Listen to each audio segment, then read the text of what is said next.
friends. Welcome back to another episode of the unofficial companion podcast to HBO Max's hit show, Industry. I'm Jen. I'm Kristen.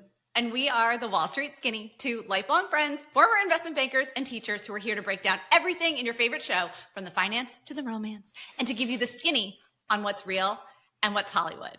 I was saying to Kristen, this is like my Super Bowl. This is season 2, episode 8. It is the season finale. I haven't been able to sleep. I'm just so incredibly excited. This was such a good episode. There was so much in this. Mm-hmm. I think that this is the culmination of everything we've done to date. I am so excited for season 3. But before we get there, let's talk about this episode. So this is the finale. It is called Jerusalem. There's a lot to unpack there. We'll save it for when we kind of get there in the episode because it's not immediately evident when it starts out what it means. Even having watched it, I'm not entirely sure what it has to do with. So I'm excited for you to explain to me what that is. She's got theories. Okay. I don't know, but I've got some theories. Awesome. So let's kick off what happened in the episode. So the team of 4, because they've added in DVD to their little group. So they walk into a meeting with Nomura, aka Shogun, and they're all kind of nervous, right? They're sitting down and DVD starts talking about how you spent all this money to train your team and the Yankees just poached them away, right? This is an age-old story. Mm-hmm. Before the meeting started, they are coming straight from the bar. DVD exited the bar and went and called his friends at Nomura to see if they'd take a meeting. Oh, that's a good point. Eric is very clearly still drunk. He says arigato to the person who opens the door and then goes, that's Japanese for thanks, right? And they're like, oh, wait, is that okay? What are we doing here? So when they're all prepping for the meeting, they're just talking before the Nomura team gets in there. DVD is now kind of running the show. He thinks he's the leader because he's the one who nabbed this meeting. And he's in the background with this super American classic quote of life's a game of inches. Do you know where that comes from, Kristen? I actually don't know. That's from Any Given Sunday. It's an American football reference. And it's so consistent with his character. That's how he's been framed all season, right? He's always making references to sports, but they're always American sports when everything else is so British coded. Yeah. And he reminds everyone, by the way, no fuck ups, please. But he doesn't know that Eric was the one who torpedoed them at Deutsche Bank earlier. He doesn't know exactly how that went down, but he sees Eric clearly still drunk, being an idiot around the people who letting him into this meeting. That's why he's leading the pitch here. Right. Well, he also was I lead this team in a series of demands in the prior episode. So person across from them in Nomura says they've literally just handed in their passes. And then the next person next to her is but just because we have a hole in our roster doesn't mean that we're desperate. We hear nothing of dysfunction at Pierpoint, a whole enterprise treated like a blood sport. And then Eric here is now, to your point, drunk. So he's not on his A game in the beginning. He says it's hard to plumb to new depths when you're already at rock bottom. The industry, what? Are you saying that to them? You're saying they're at rock bottom and now they are new depths? Yeah. Well, then it's he's trying to sort of correct himself. So he goes, the industry, what I mean is you misheard, right? So he says the scale of opportunity like ours is large. We can mint your reputation, make you synonymous with the old players. You take it personally that you've just been gutted. We'll take it personally for you and murder your old team on the tape. Harper pipes in saying, we're half the team, but double the sales credits of the team that just walked out the door. And Rishi adds, and I'm all the flow. I don't even know the name of your old trader, but I'm certain he knows mine. I love that line. Yeah, that was a good one. Such good trader bravado. It's freaking awesome. And then DVD basically sort of he's piping in. He's we're no silos. I'm still the leader, right? Yeah. So he says, no silos. We're more than the sum of our parts. And Eric just sort of smiling at DVD, which is so funny given their back history and DVD stabbing him and Eric being the person who, if you remember, because this was obviously not months ago that we've talked about this, but Eric was the one who said DVD was his mentee and he cut his tie when he did his first trade. But anyway, Eric is there, smiles at DVD and says, these kid, they're the future. They're your future. I'm just a bonus feature. Mm-hmm. And so the woman across says, and they have Jesse Bloom, of course. The other woman says, if it does go ahead, we'll look to bake a very healthy relocation package into your terms. They said that they wanted to rebuild closer to home. And Eric goes, Tokyo? To which they say, New York. And DVD and Rishi are not upset at that prospect. So DVD's obviously from New York. Rishi says, I could be one of those Murray Hill wankers. Harper and Eric both do not look thrilled at that idea. Eric has his family, right? He has his kids in school. Uprooting your whole life is a little bit different. And again, why Harper is so reluctant to go back to New York, to me, it doesn't make complete sense, but whatever. It was one of the weakest plot points in the whole show that they set up very firmly in the first season and then reinforced with the drama with her brother in Berlin that never rang true to me. But we know it's part of like the rules of engagement with Harper is like going back to America, it's off the table. And when Eric did go to New York, which we'll revisit a little later when he talks about it, it was a disaster. So like nothing good lives in New York for Eric either. That's true. I didn't even think of that. You mean it's almost like a temptation because that other woman is there. There's the other woman and like who he was in that New York episode. There was nothing good about it. There was no, I'm Eric Tao. He wasn't this well-respected scion of industry. He was a nobody. So we'll talk about it later. He reflects on it. But for them, we can already see like, hang on, this isn't the perfect escape route that we thought it was going to be. Right. So now in the next scene, they're back at the bar again. And DVD says, Pierpoint's going to be sending us home anyway, because they know that London is going to be folded into New York. And so the team would theoretically be sent back to New York anyway. So he says, at least we're going on our terms now. And Rishi jokes about the fact that he's getting married, so he's not going to be able to like hit on New York women. DVD then goes over to Eric and he starts to bring up what happened with Nicole and Benicia. And so says that he wants some advice. And Harper's sitting there listening to that and is just sort of like taking a drink. But now she obviously knows that there was another incident with Nicole and some other young woman.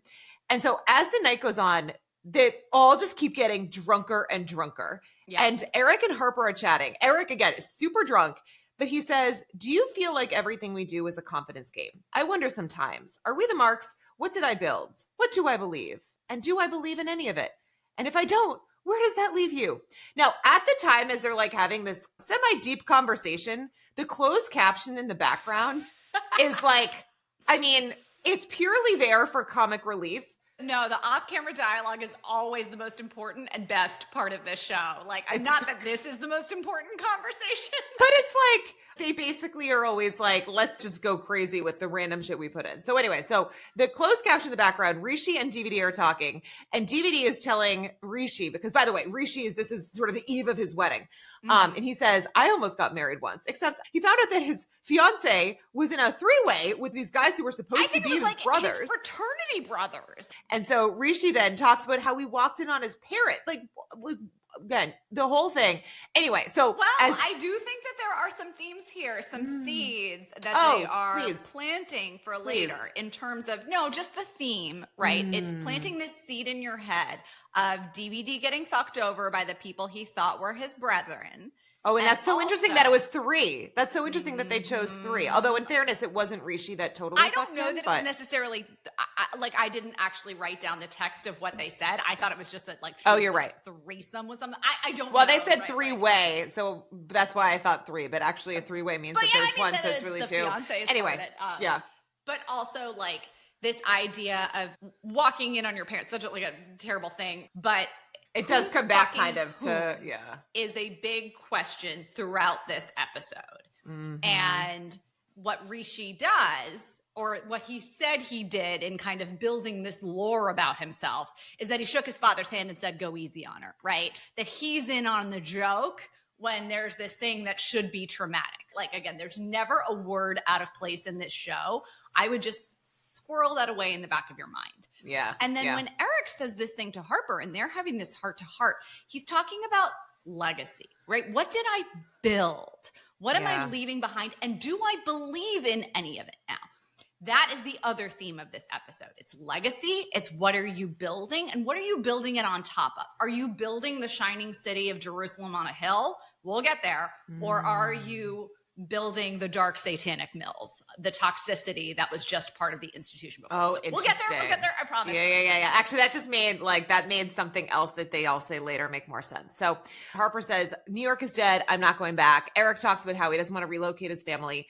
And so Harper asks, like, what's the move? And Eric says, I'm out of moves, harpsichord. For a second, I thought we were in trouble. No. He realizes, he says, I'm out of moves. And there's kind of this pause. And he looks at her and he says, for a second there, I thought we were in trouble. So now he has a move. Her. He doesn't have a move. I don't think he has one here, but I think she does.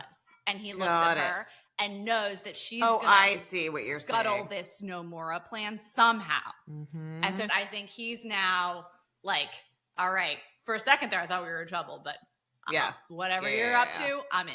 Awesome. Yeah.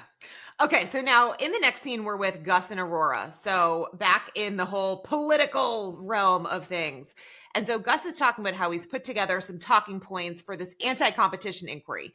And so as he's talking about this, Aurora says, look, I know you've squeezed yourself dry on all this prep. Thank you. But we need to stand down because basically this anti-competition inquiry is dead. For whatever reason, the health secretary has taken it off the agenda, which clears the way for Amazon to buy FastAid, basically guarantees the NHS contracts over Rican. She said, I guess eventually the world will be one big conglomerate. And so just to remind ourselves, because this is obviously a super critical point, in the earlier parts of the season, we had DVD go to Jesse about how he loved FastAid.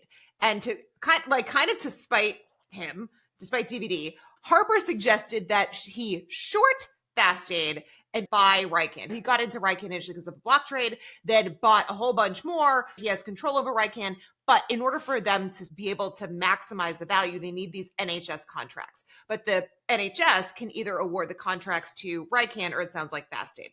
So and what Gus has found in all of his research is that there is a precedent, in fact, for blocking a merger of this size. So Gus has gone ahead and done all this legwork preemptively. So we know in the background that if the inquiry were to go through, the merger would likely be blocked. Mm-hmm. Now that the inquiry has been blocked, it's full speed ahead for FastAid. Exactly. Which Jesse is short. So this should be. He's not only short FastAid, but he's also long Rican. So it's doubly bad. He's basically getting hit on both sides. Yes. Whereas if FastAid, if the merger got blocked, he would make a ton of money because he now has two trades going in his direction. But this is doubly bad because, And so we know that Gus is aware of what is going on. This is obviously non-public information. So anyway, next scene, we're back on the trading floor and it opens up and you have DVD and Rishi who are basically in this off-camera dialogue talking about how hungover they are because they were just trashed the night before. And the camera then zooms in on Robert as he gets a call from Nicole saying, Robbie, to which he replies, I don't think you should call this desk again. And so Nicole says, oh, really? Your seat costs the financial institution more dollars than you're worth. And I've got a ticket. Make me a price in cable, half a yard. And so Robert says no. DVD, by the way, right behind him, turns around and is like, client, Mellon Mercer? And because, by the way, he has no other clients. And so Nicole says she wants $500 million. Because, by the way, this goes back to the lingo where it's, you have yards and sticks. And a yard is $1 billion and a stick is $1 million. But so again, because she said half a yard, that means that she wants $500 million in cable. Rishi hears this. Just to remind you guys from our earlier episodes, is dollar sterling, the FX. The FX, exactly. So Rishi then yells, half a yard, let's fill them. Like he says, this is reputation changing commission.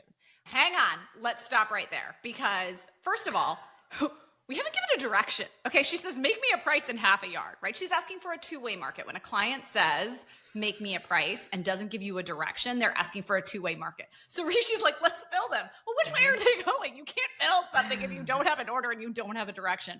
One of the all-time classic things that happened to me when I was on the desk is my boss picked up the phone to execute a trade with insert $9 trillion money manager here. And the guy goes, make me a two-way, and whatever it was, 250 Fannie Fives or something like that. And he made him a two-way. And my boss goes, done, and hangs up the phone. Didn't say which way. Didn't say I buy or I sell. It was like a classic all-time, MD not used to executing trades move. But that's kind of what they're guilty here. We don't know if she wants to buy or sell. This is fair. Yeah. So Rishi also asks Robert, why are they calling you? And so Nicole on the other line says, tell him it's because you're good at your job. So she knows she has the leverage.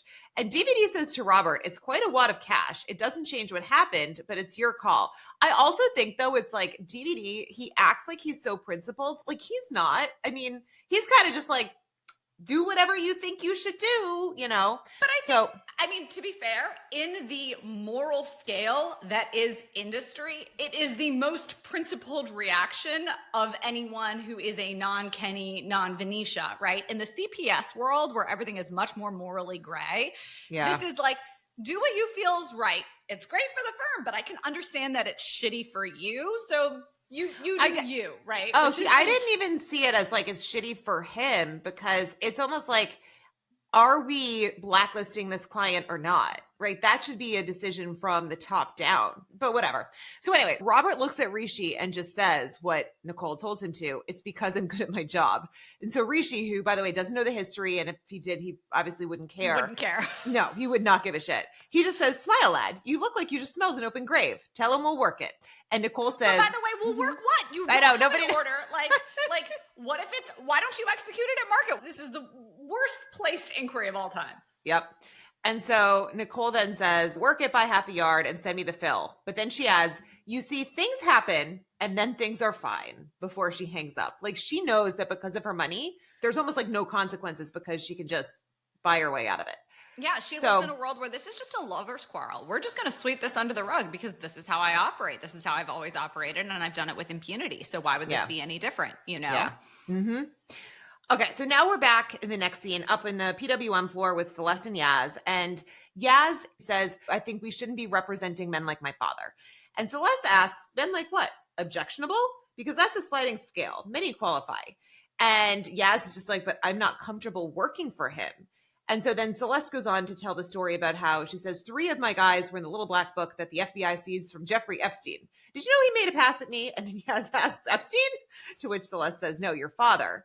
But Yaz hears the story and she's like, I'm sorry. And Celeste is like, for what? We're all adults. She says, every client, every dollar, you probe deep enough, an advantage has been taken. Angle has been played.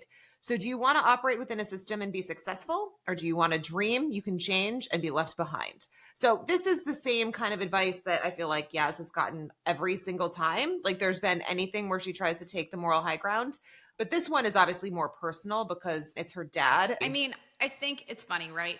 Yaz has undergone this transformation over the arc of the season where she was comfortable being the standard bearer of the institution as she understood it to work early on. When Venetia first started on the desk, she was like, these are the rules, I followed them, now you have to follow them. Wanted to torture her the same way, being grilled on the desk. And, you know, Venetia looked visibly hurt, and that was an okay response to have. And everyone was like, what's wrong with you?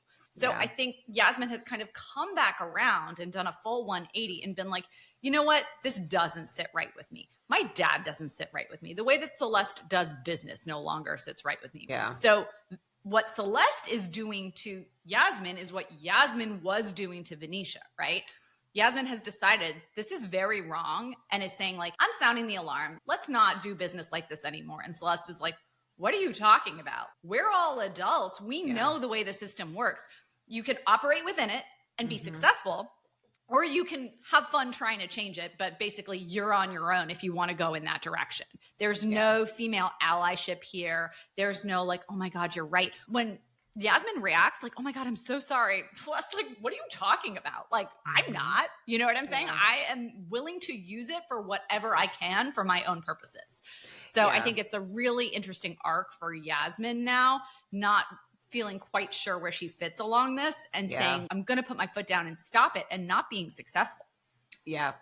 So in the next scene now, if you remember, Robert, Harper, and Gus all still live together. So Gus walks into his house. Obviously, Harper is there. And Gus says, Aurora sent him home. The project he's working on is not happening. And Harper's ears perk up. She's like, project for Aurora? Healthcare space? And Gus is just like, have a day off. So Harper asks, did it have anything to do with where the NHS contracts would land? Gus is just like, it means I'm tired and you're getting on my nerves. Her tone totally changes right the way right here, because she was like, oh, like anything interesting?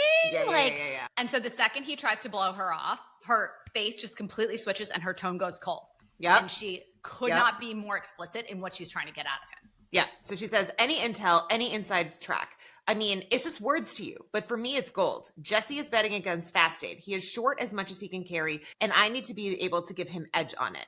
And so I do wonder if she was also partially saying that because obviously Gus has a very close relationship with Jesse too. But Gus still kind of like is trying to do the principal thing. And he says, this is beneath you. And then Harper just keeps pushing. She says, is it about a merger? I mean, what the fuck else does FastAid have to offer anybody except fucking floor space? It is about a merger. Amazon? Blocking a merger? Your silence means yes. Government due diligence. And Gus replies, anti-competition. Harper says, inquiry? Fuck. When is that happening? I mean, it's perfect. That will kill FastAid once and for all and put Jesse Short back in the money. Aurora's department is killing the Amazon's purchase of FastAid. I knew it. I mean, she must. She must have a stake in Rican, right? And Gus finally is just at his wit's end, and he takes his glasses off and he screams, fuck off. It's not happening. None of it. There is no inquiry. And Harper asks, how is it that Amazon is being allowed to buy FastAid without a whimper? And Gus replies, ask my boss. Actually, ask her boss. He then walks away saying, I need to fucking lie down.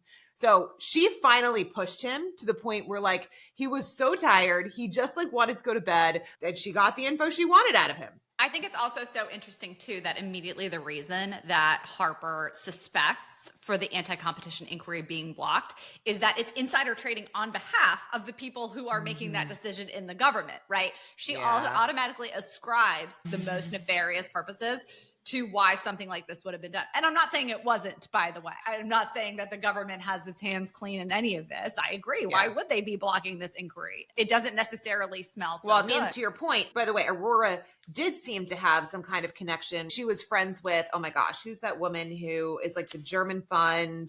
Anna. Yeah. She was at the shoot, right? So like they're cozy. So there is probably something. But to Gus's point, it wasn't Aurora's decision. It was Aurora's boss. Right.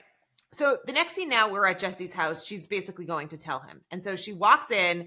And by the way, I love how everyone can get Jesse's address. Like, not only get his address, but like get into his house. And he does comment on that. So she comes in and she apologizes for her blind conviction. And he seems a little bit like he's defeated. He says, there's nothing wrong with wanting to be right. It's the only thing that animates me. And then Harper tells him to stop out before he starts hemorrhaging money. And she says, just say hypothetically, the government plans to stop any anti-competition inquiry into Amazon's acquisition of FastAid. Jesse replies, FastAid goes to the moon and my short burns a massive hole in my pocket. Harper says, so hypothetically, my edge is stop out now. And then Jesse asks, are you talking hypothetically or hypothetically? And Harper replies, whichever one of those is less hypothetical. So then Jesse is like, oh shit, this is insider trading. So he replies explicitly, do you want to walk any of this back? He's like, the info you gleaned from your roommate. It doesn't take a savant to piece together that you got this information from Gus. You're now sharing it with me, but also, are you trying to get me in trouble? And then he asks if she's wearing a wire. And by the way, that would be my first assumption. If someone came to me and was like, here's some insider trading info, I'd be like, cool, not falling for that. Like, right. You know, have a nice long walk off the dock. Yeah. So Harper's taken aback and she's kind of like, what? And Jesse says, fuck. And then he goes over and gives her a hug to make sure that she's not wearing a wire. But if you look at the expression in her face on the other side of the hug, she has this almost longing expression on her face. She like closes her eyes briefly. She thinks this is the end of their relationship. Oh, I thought she thought it was like him accepting her apology. You thought it was the opposite? Actually, I guess that's true. I thought it was her being like, listen, I'm doing the right thing. I'm admitting I was wrong, but why would you ever continue getting coverage from someone who was so blatantly wrong? I'm giving you my one last edge to do what's right, right, make amends with you, and then I will cede this relationship. But I don't think she was willing to cede the relationship on him just never speaking to her again and picking up the phone. I think she couldn't sleep with that. That's a good point. So Jesse says it's time for her to leave. Although not in an angry way. Because he realizes she's not mic'd. And she says, maybe I never knew what you wanted. Thank you for the opportunity. So yeah, you're 100% right. She thinks that this is the end of their relationship. And by the way, you see the camera like linger on Jesse for a moment. And he's standing there kind of rubbing the back of his neck contemplatively. Watching that scene, I was like, this relationship is not over. Yeah. But this also I thought was interesting is when they had the words industry appear on the screen, which was much further in. Yeah. You know what I mean? Than this like was all the prelude to the episode. Yep. Okay. So now in the next scene, they're outside. Harper goes, sees Rishi smoking, asks if he's nervous about the wedding. And Rishi asks, aren't you persona non grata here? Because DVD had obviously suspended her. And she says that it's all up in the air. I need to speak with Eric. And then she asks if she can borrow Rishi's card to get in. Because you had made this point in the last episode that like when you're suspended, your card stops working. So like how she was able to get in to be there like on the trading floor, rifling through all the papers and shit is like Eric that. must have let her in then, but even so, like, because it was the middle of the night, so what, security is more lax? No. I 100% was thinking the same thing. Yeah. And by the way, giving someone your badge, especially someone who has been suspended for wrongdoing, even if Rishi and Harper are now at surface level okay because they're part of this group of mutineers together, you still don't give your badge to someone that you don't trust. And I don't believe that there's actual trust between them. Oh, definitely not. No. So in the next scene, we have Eric and Harper who are plotting, and Harper is vaping in Eric's office. And he tells Harper that Adler's in town for Riff. He's got to sit down with him, although he doesn't know it yet. He says, if we need the opening, it's ours. But I love how he like, if we need it, like, but he doesn't even know what the plan is. He's counting on Harper having a plan. He's like, I'm probably going to need to do something. I'm getting contingencies lined up. But like, this is all you, whatever you're doing. But to your point, he says, do we need it? And Harper, I think, is finally at the point that she has admitted defeat. And she says, I think Bloom is out. And she asks, where does that leave us now? And Eric says, without Bloom, not even Shogun will have us. Harper says, my UK visa is contingent on a job here. I built a life here. Going back to the US would be a defeat. And Eric says, my last trip to New York was in Nadir. And Harper says, I'm alive here. So then they see, Eric looks at the TV and says, your friend lives for the limelight. So on the TV, you hear someone say, I'm going to be joined by Jesse Bloom. The interviewer starts talking about how his CNBC appearance at the start of the pandemic was historic. You know, the panic, the fear, you deserve a Tony. He's on, I think he's on CNN. He's on CNN, which is, no one would be watching CNN. No. They'd be watching CNBC. I just was surprised that they were as accusatory, argumentative, confrontational, like confrontational with him, accusing him of like making up that there was going to be this horrible thing that happened with COVID. Like, honestly, if there was someone who was on CNN in like March of 2020 saying shit's going to get real, I'm sorry, that was correct. That was something that I wasn't as dialed in on here, but I can see that 3 or 4 years out, let's say, I think this is supposed to be like 1 to 2 years out even, the hedge fund that profited from COVID might not be seen, especially on CNN and not CNBC, as like, oh, this was such a great trade. More like, you profited while the world was burning, which also is something that they bring up in their framing of him, which we'll get to. But like, if you're upset about something, be upset about the fact that it happened, not the fact that someone made money off of it. Philosophically, I'm with you. I just think it's consistent with how we might see journalists portray this and how we have seen journalists portray similar events, which we're going to talk about in history. But it was more the fact they said the panic, the fear, you deserve a Tony. No. I mean, again, there was a tremendous amount of fear. And especially as someone who was living in New York City at the time, that was ground zero. I mean, everyone was fucking terrified. And if someone went on freaking TV and said, this is going to be bad, it's like, no, it was bad because of the actual situation and what was happening. It wasn't because someone was stoking fear. So there's a difference between like doomsday, you know what I mean? Like, like Ray Dalio, like you read his stuff and you're like, oh my God, it's the end of the world. But he's been saying that now for like however many years. There was actually this one meme where someone said, shit, if the market doesn't tank, like I feel so bad for Ray because like he's constantly talking about how it's going to go down. So that's my bigger thing is that like it actually was a epically bad time, and raising the alarm about it was, I think, just sort of calling a spade a spade. But anyway, I'm going to shut up and I'm going to let you talk. No, it's fine. I appreciate your passion. There's so much packed in this one scene. I have like 6 pages about this. Okay, I'll let you take over from here. First of all, in this scene, we get the name of Jesse's hedge fund for the first time. It is Crotona Park Capital. Kristen, do you know what Crotona Park is? I have no idea. Is it Jurassic Park? No.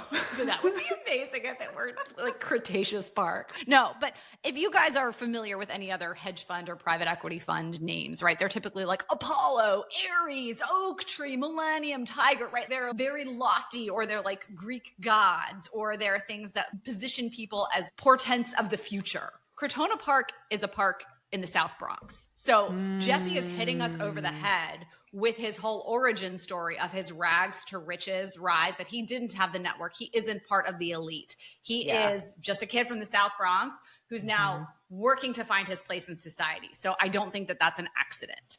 Yeah. And so as he's in this interview, he starts texting Harper. And he texts Harper with the instructions to, quote unquote, find any remaining Rican shares on the open market and buy them now. Yep. And so we see Harper get this text and it's like, oh my God. We still have the interview going on, and the interviewer starts chiding him for basically checking his phone. Like, oh, sorry, like, are we keeping you or whatever? And he says, which is weird, by the way, on live TV to be checking your phone. This is a very confrontational interviewer. I do not disagree with your take on that whatsoever. Oh, no, sorry. I was actually like sympathizing for once with the interviewer in the sense that, like, I mean, if you're on CNBC, like, you probably shouldn't be on your phone, or CNN. Again, he's on CNN. Still.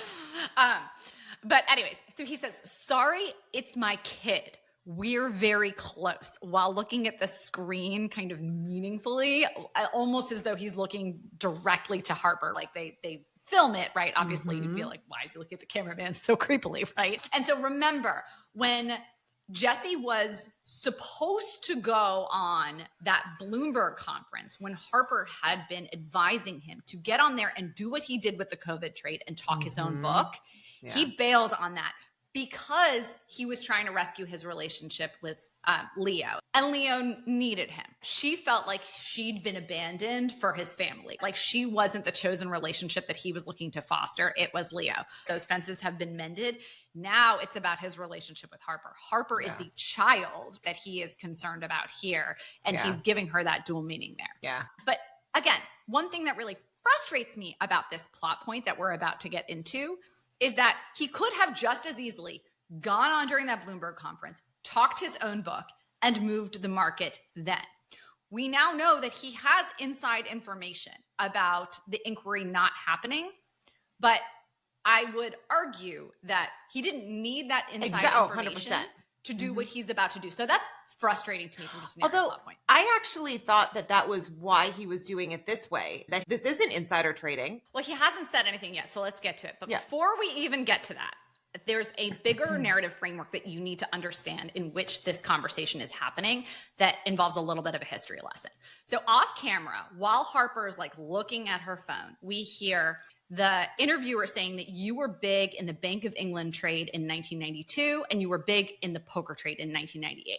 I think it's important for our listeners who may not know what they are referencing here to understand the broader scope and understand basically like the legacy that they are placing Jesse into here.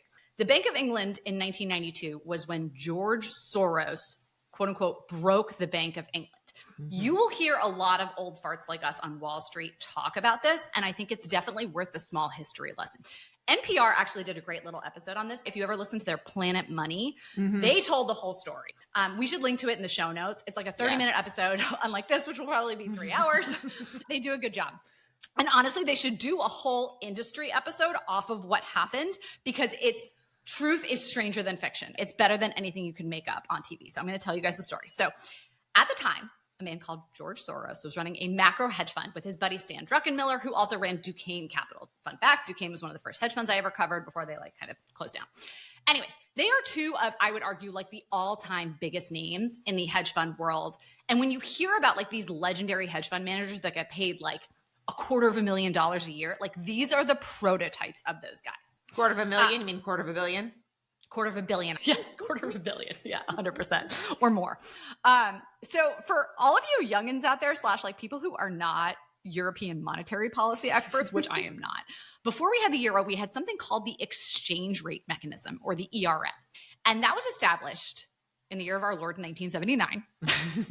And it kind of laid the groundwork for what would ultimately become the European Economic and Monetary Union. It basically stipulated that exchange rates between certain European member countries would stay pretty pegged relative to one another. That all being done while they still had their own currency and their own monetary policy. So their central banks could set their own rates and they still had their own independent currencies. So like the premise was that the Italian lira and the Deutsche Mark would kind of have a fixed relationship to one another, but like their interest rates might not be the same. So a little bit puzzling how you could have that work in theory, but this was an early monetary policy, that kind of thing. And we'll see why it no longer exists in a second here. But so again, just because two currencies are supposed to be pegged to one another, it doesn't just like magically happen because you say so. You still have open market forces driving supply and demand and driving these things up and down. So if they are starting to move outside of the fixed range, you have to have central banks step in and intervene, either through the currency itself or through raising and lowering rates if they don't want to just let their currencies freely float. Okay. So even though the ERM dates back to 1979, the UK didn't join until 1990, when they were actually in the beginning stages of a recession. And listen, we're not here for like an entire AP European history lesson, although I actually think this should be taught in AP European history. But just in case you're not aware, what had happened right before 1990? We had the Berlin Wall come down. So all of a sudden you had the reunification of East and West Germany. So we kind of have this perfect storm for the UK and a lot of other European countries because they're all in a recession, but you have the reunification of East and West Germany. So you have massive investment all of a sudden into Germany. And what happens when you want to invest in a currency? Well, you have to first acquire money in that currency to invest. So you need to sell out of other currencies, namely the currencies of, I don't know, Europe's second largest economy, the UK, to go buy German Deutschmarks. So the Deutschmark starts appreciating very rapidly relative to the currencies of all these other countries, the UK front and center among them, again, as Europe's second largest economy. And so the UK has two options, right? They can either defend their currency so they can stick to this peg and keep it very high, or they can withdraw from the ERM. Now, they chose to try and defend their currency, so we'll talk about how this all played out in a second. Now, amidst this whole backdrop, we have a crackerjack 30-year-old analyst at Soros, who's covering Europe at the time. I'm going to save his name for the end of this story because I think it's just so perfect how it all comes together. He brings all of this to the attention of George and Stan and all the other senior decision makers. And he's like, this is an unsustainable situation. Okay, you've got a German economy that suddenly looks like it's going to go to the moon versus all these other economies, again, the UK most notably, that's in a recession that's going to see more outflows. So the guys at Soros are like, wait a minute, hang on. So you think that either things are going to stay exactly the same, or the UK is going to have to massively devalue its currency and leave the ERM. When you enter into a short position, like Jesse's short, right? We always talk about this. The problem with a short position is that something can theoretically go infinitely higher. There's no cap on where something can go. But the stakes of this game, where that either something stays exactly the same or drops precipitously, you are supposed to do that trade all day, every day, because the stakes of a short are no longer in play. It's basically unlimited upside. Maybe you lose whatever it cost you to finance the short. So they go all in on this trade. We're not talking like just a social size position or whatever, but they build up a position ultimately of a short of 15 billion sterling. Okay, this is such a huge short. And as this starts to gain momentum, everyone else in the market starts piling on, realizing what's happening. The position was orders of magnitude larger than the size of the fund itself. This is 15 billion in 1992 dollars. Like that's a large trade today. This was absolutely massive back in the day. So the Bank of England sees what's happening and they desperately try to defend their currency. Remember, what tools do we have? We don't have that many tools as a central bank. You have monetary policy, right? So they can raise and lower interest rates. And they actually have reserves in their coffers. And so the first thing they do is they're all part of this joint economic council with the Germans and with everybody else. And the UK leads that council. And they ask the Germans to lower their interest rates. They're like, hey guys, we know that you're like super scared of inflation and all those things, but like, would you mind just lowering their interest rates? I really think that that'll help us out. And the Bundesbank is like, no. And again, back to our previous interest rate currency differential. If you think about it, all else being equal, you want to invest your money in a country that has higher interest rates because all else being equal, you want to get that higher return. So they're trying to encourage people to move out of Germany back into England to help appreciate their currency. Germany says no, absolutely not. Okay, option two, we're going to move our own interest rates. So now, despite being in a recession, mind you, on the morning of September 16th, 1992, the UK hikes rates from 10% to 12%. Oh, wow. Nothing happens. They hiked rates 200 basis points and their currency doesn't move. Okay, they panic. That afternoon, they say, we're going to hike rates another 300 basis points. Nothing happens. The UK started the day with 40 billion in currency reserves. So they start desperately going out and trying to buy up their own currency, right? And they're doing clips of 300 million at a time, 500 million at a time, $1 billion at a time, but it is like spitting into the ocean. Okay. They are up against this $15 billion short that's already there and everybody else in the market who has piled on. Oh, wow. They see the writing on the wall and they finally just give up. All right. So that evening, they like came out on the steps of the Treasury and said, all right, we're exiting the ERM.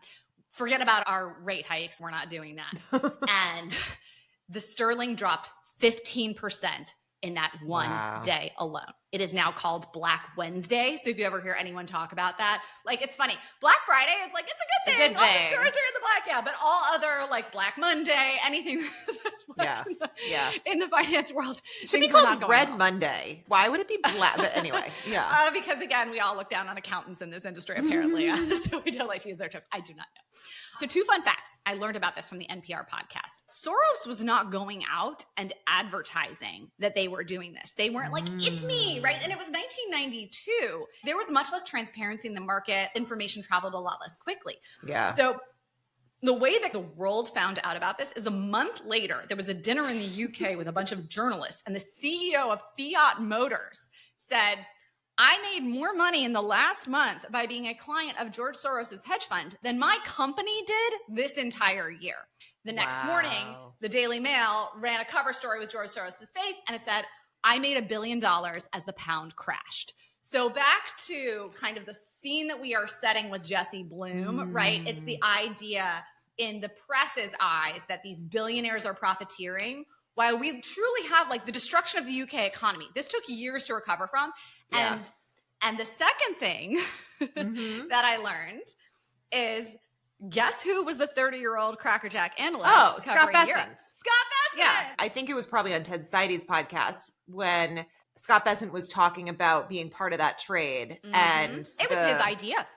Was it really? Oh my God. He was the guy. He was the 30-year-old guy who was like, this doesn't seem right. Yeah. And so ultimately, like, again, the hedge fund reportedly made $1 billion off the trade. My guess is it was probably more, because you wouldn't just have the currency expression on. You probably had other macro expressions on in equities and fixed income and all these other things. But not only that, it's just so important now to think about it in the context of what's going on right now in our country, because we have a Secretary of the Treasury who knows, I would argue better than anyone else, 100%. how important it is for a central bank to maintain their credibility. I mean, can you imagine if in 2008, Ben Bernanke had gone out and been like, we're going to cut rates 200 basis points, and nothing had happened. And then he was like, we're going to cut rates 300 basis. And then, I mean, willy-nilly changing policy at the drop of a hat. Like the central bank, like they only have so many tools. You have to guard those tools so preciously and guard your credibility. And it's funny now because like historians look back on this and they're like, it was great that they devalued their currency and like it paved the way for, you know, the resurgence in their economy. Again, not an expert in the UK and stuff like that. So much ink has been spilled over like how this all played out and all of the good or bad things that came from it. But placing Jesse at the center of that and saying like you were part of that legacy is just something that A, you should understand if you're interested in finance. B, what a cool freaking story, by the way. They should 100% do an industry episode as a takeoff on all of that. And C, I have no idea what the poker trade of 1998 was. So if anybody knows, I'm super curious. Okay. It could be a made up trade. I will say it's also so funny because I did not realize we were alive when the Berlin Wall fell. Again, probably because we were what, 7 or 8, but like 5, whatever. Same thing. 5, 7, 8, plus or minus 3. That is so crazy to me, especially because like you look at what Germany is now and it's like they're basically like, you know, they're like holding up the EU, but also so interesting in light of just the political climate that it's like George Soros is the big bad boogeyman on the left. And then it's like you have Scott Bessent, who's the Treasury Secretary for a Republican administration. So this is just so interesting for so many reasons. It's such good history. I'm so glad I get to tell this story. It brought me much joy. And again, we'll link that NPR podcast. They tell the story way better. They bring on Rob Johnson, who was actually there at the time, who was like executing trades from his car phone because his wife was a Fed governor. He couldn't have her hear that was going on. All right, back to Harper. Back to Harper. So she looks down at her phone. She runs downstairs, logs into her computer. DVD's like, and she goes, wait, just trust me. All right. She pulls up on her monitor, Jesse on CNN, and he's saying, if you guys want to know why I do what I do, the answer is thrillingly simple, and it won't satisfy you at all. Markets make sense to me. I find them as legible as anything in the world. And damn it, I'm nothing if I can't make a cheeky punt. And then the reporter asks him if part of the appeal is the idea that he might be remembered and something about having a legacy. So again, our theme that's carrying throughout this episode. And that ties also into all of his previous conversations about, Leo potentially following in the footsteps, like what would his hedge fund be named, right? Yeah. Securing his legacy by getting Leo a spot at Oxford to offset his Crotona Park blue collar background, all that fun stuff, right? And it's funny because Jesse actually looks really taken aback by that question, but it's also because he's typing to Harper and she says, "Are you sure?" And he says, "You want to cover me? Fucking cover me now." And again, I think it's just so interesting that they have all of this happening. There's so much packed into this. Mm-hmm. And when Jesse finally realizes what the reporter is asking him, he says, "I guess the little voice we all carry around inside of us, Jiminy Cricket, and I go way back. He's real good at telling me how to make money." So he's referencing his conscience, which is what he's thinking about, because it's becoming very clear to us that he's about to do something unethical. But I actually don't think she was asking about the ethics at all. I think she was just asking about the why, right? Mm-hmm. So Harper asked Rishi, how much Rican is available on the market? And Rishi asks, "Are you fucking me again here?" Because remember what happened last time.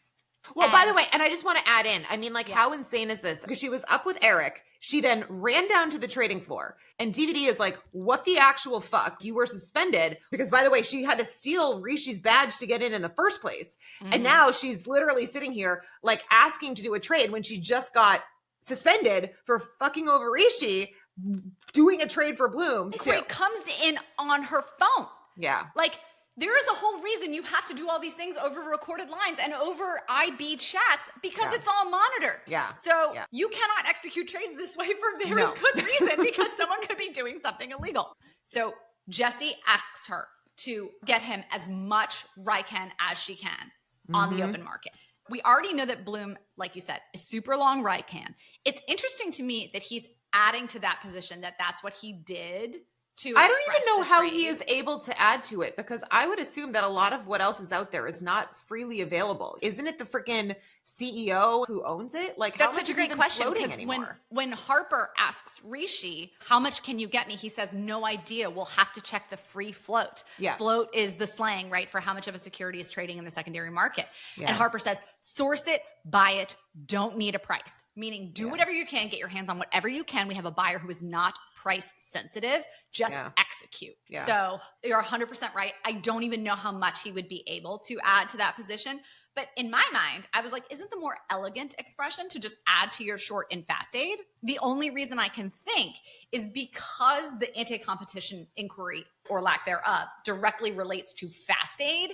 Him trading in FastAid would be more of a signal of, I had inside information about this company. Whereas by adding to his position in That's a Rican, good point. Really good point. It's more oblique, right? It's like, oh, well, how would I know that they were going to benefit from this? Or even though obviously. Yeah. So she says, again, he's adding, keep the tap on. And you can see their text chain. Harper says, "Are you serious? What are you going to do?" And he says, "If you want to cover me, fucking cover me now." She says, "Done." So once Harper sends the text message saying done, Jesse ends this back and forth banter with the reporters. And he says, "You want to hear something serious? You were speaking earlier about the proliferation of big tech and its overreach into every corner of our lives. Anywhere else in this world, Amazon's purchase of FastAid would be waved through. I'm just glad that in a place like Britain, they still take anti-competition seriously. I'm glad they seek to weed out government corruption and cronyism. I'm glad they still have reverence for the institutions that made them great."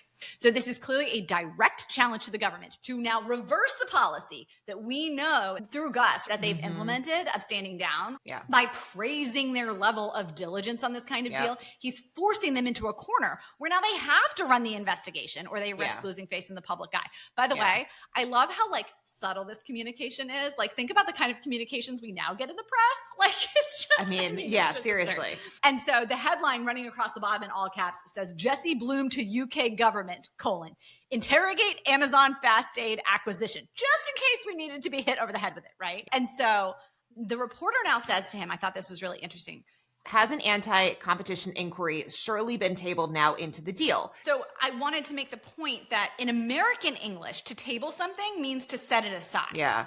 if I say like, let's table this conversation right now, that means like, let's stop talking about this or whatever. In British English, it means the exact opposite. It means it's been set forth for consideration. So this is like a very American UK distinction that I just wanted to make. Oh, yeah.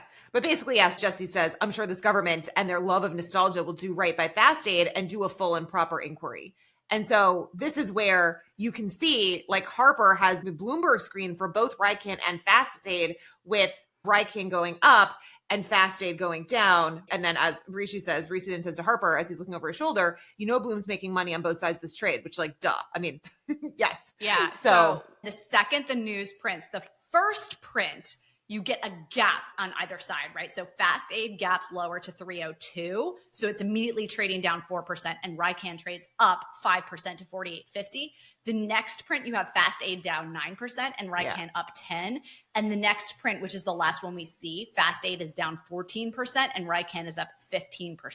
So before we cut away, you have FastAid at 270.31 and Rican at 53.25. I went back to the short to the point of pain episode on the day that FastAid first started trading up, where his short was getting squeezed. It looks like it was something around 175.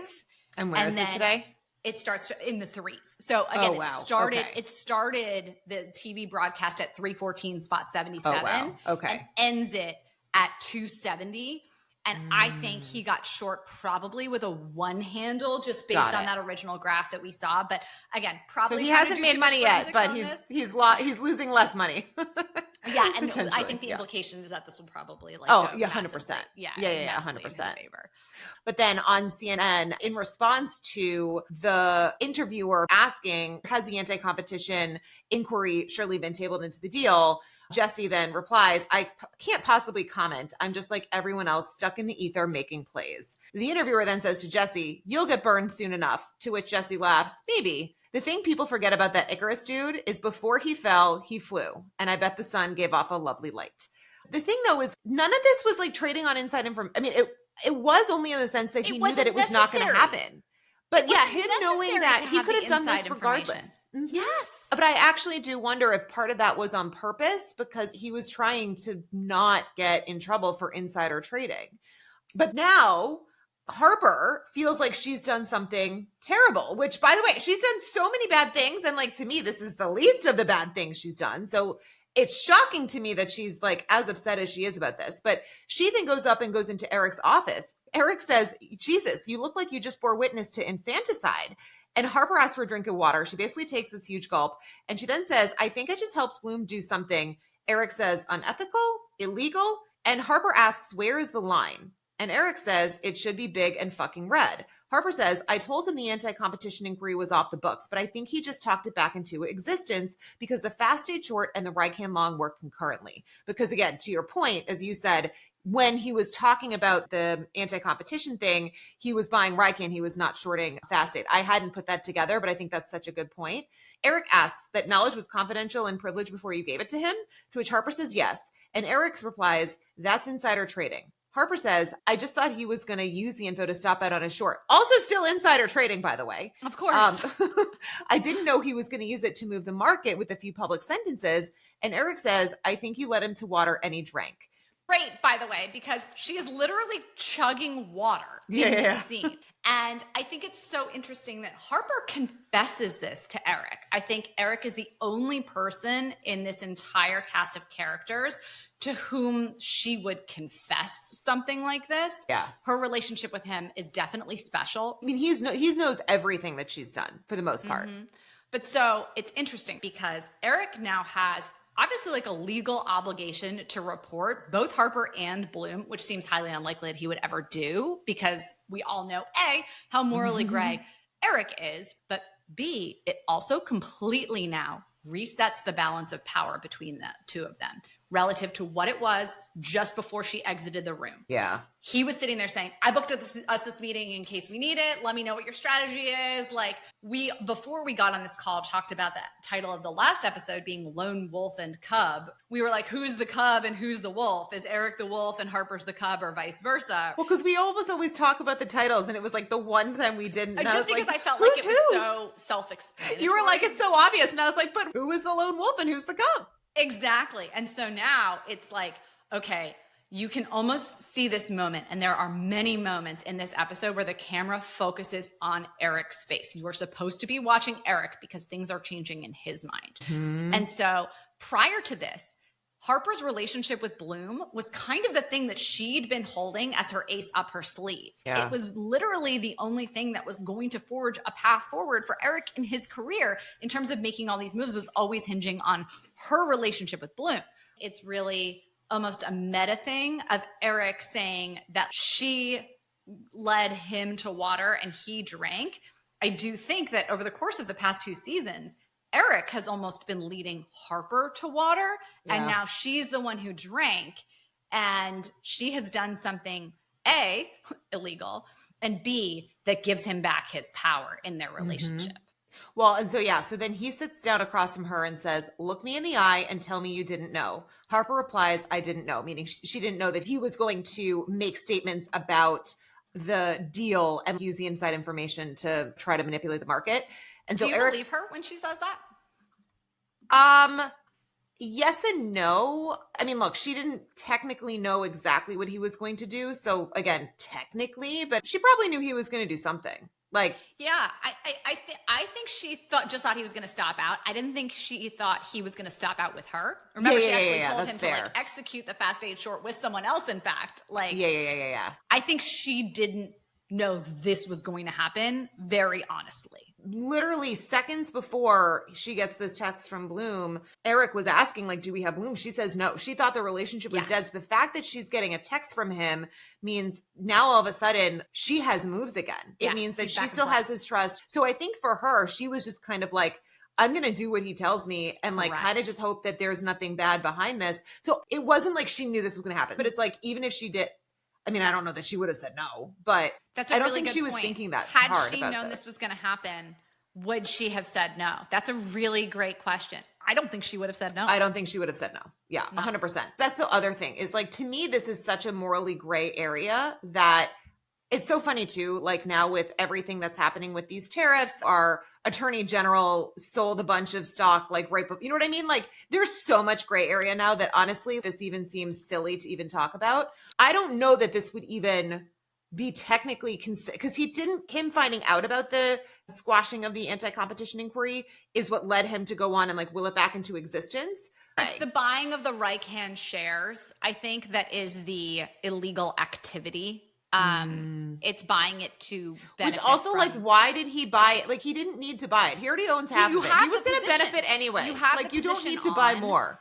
And again, I just think there are other ways to craft an insider trading plot line, but what we've said from the beginning is that Jesse could have gone on TV and talked his book, which is all he's effectively doing, and knew he was going to move the market because of how they have set him up as like one of the Wall Street prophets. There's people on Wall Street who, when they say something, you're supposed to pay attention. They move markets, right? We have done all this work establishing that Jesse is that person. He doesn't need to add to his Rican position. Yeah. That's my whole beef with 100%. This episode, an 100%. Otherwise beautifully written episode. And we've worked all season. We know that this was the setup with Gus being in political office. It was like the payoff's here. And to have this be the payoff, this is the only thing about this episode that was disappointing to me, is it's just like, it didn't need to go down this way. And maybe 100%. That's it too. The crimes that are committed are always like the pettiest ones, you know? It's never like that there's— Or the ones that you get in trouble for. It's like the ones you get caught for. It's like the dumb shit. Again, this whole thing is so gray, and we're seeing it all the time now, to the point that I think, especially in the US, it's just like we're so desensitized to it, which is why I'm like sitting here and I'm like, is this even insider trading? Like, I don't know. I mean, so anyway, back to the actual plot. So Eric says, we can meet Adler, use Bloom, play to stay in London, or we can forget the whole thing. You cut off Bloom at the root, I retire, you go back to New York, but you're playing a young person's game. This is a young person's decision. And Harper says going home is a non-starter. So then Eric says, we're going to lie in the bed you made. I was a little confused at this because it almost seems like he was like testing her somehow. I think he was giving her an out, right? He was saying, Eric is formulating a plan at this point. Yeah. And he's saying, listen, if you have a conscience, if you have some moral misgivings about where this is now going to play out, like, here's your out. You know, careers are long. Go back to New York City, start over. Like, you will be okay. I think that's what he's saying here in almost like a fatherly way, that he's willing to back down from the plan that is getting formulated, a young person's game. He's speaking for her and not for himself. I do think that that's why he's giving her an out here, being like, listen, there is a world where I just fade into obscurity and I have to deal with that. But if you're in, you're in. Mm-hmm. Next scene. So we're back with Gus and Aurora. And Aurora says to Gus, you have something you want to tell me. You expect me to believe that Jesse Bloom running his mouth about anti-competition committee in public forum was what? Cosmic synchronicity? Gus asks what he said, and she tells him he spoke about the anti-competition inquiry. Correction, he spoke it into being, or he spoke it back into and onto the agenda. And so Gus is like, I had no idea. And Aurora laughs, and she pulls out a bottle of alcohol. And she says, with this news flow, number 10 is cleaning house for another cabinet reshuffle. The prime minister has summoned me this afternoon. He likes me for health secretary. Gus laughs and says, maybe we do rule the cosmos, to which Aurora replies, seems that way. Gus then says, I can be loose-lipped when it suits. Aurora then says, so you leaked it, to which Gus says, I couldn't possibly comment. They both laugh, and Aurora says, you understand that with that admission, I have to let you go. And Gus is just like, excuse me? Like, the fact that this was back on the table was good for Aurora. So she was happy about it. He was then trying to be like, well, I can bend the rules a little bit when it suits us. And then she's now like, oh, well, that means you're fired. No, and she 100% entrapped him during this conversation. Yeah. Right? Yeah. She did. Yeah. But she also like kind of had orchestrated this whole thing to begin with. And which she admits at the end. $1,000,000%. So that's it's funny because Harper had suspected that Aurora was doing all of this because she had some like economic stake or whatever. But Aurora's doing all this so she could get a promotion. But she also knows, and she knows that Gus has this connection with Jesse Bloom, so she's using. So now that. we know that Aurora planted this with Gus in the hopes that he would do this, and this is all going to plan. Well, but Gus doesn't know that he's been manipulated. He thinks they're toasting to their success together, and that's why he admits having done it. Yeah, and she has totally played him like a fiddle throughout. Oh, 100%. And so Aurora says that I have to let you go. And Gus is kind of like, excuse me? But again, to your point, it's not because like she's so moral and all that. No. So she says, Bloom's timing is slightly insidery, she says. We'll spin this as last in, first out. Newbie mistake, simple admin error. And Gus says, I'd almost call this callous. He's kind of laughing now because he's like in on the joke. And Aurora says, people like us know that callous is too emotive of a word. We're pragmatist. I saw the lie of the ball. And then Gus replies, and you played it as it lay. Aurora replies, I didn't even have to swing. But then he says, I'm not sure I'm cut out for politics, to which Aurora says, maybe not. Politicking, perhaps. And then she says, keep Jesse in your debt. Ours is a power of performance. His is a power in reality. So we are starting to get an understanding of her character. Like, she is a lot more ruthless and manipulative, but like not in it. I don't even mean that in a bad way. Like, I just mean that she's playing politics. This conversation is a mirror image of the conversation we had with Douglas and Eric at Bank of America, when he's like, if the shoes were reversed, you'd applaud me for stabbing you in the back. It's betrayal after betrayal after betrayal. And I think that we see that Aurora is still a financier at heart, right? Like, she came from the finance world and now she's in politics.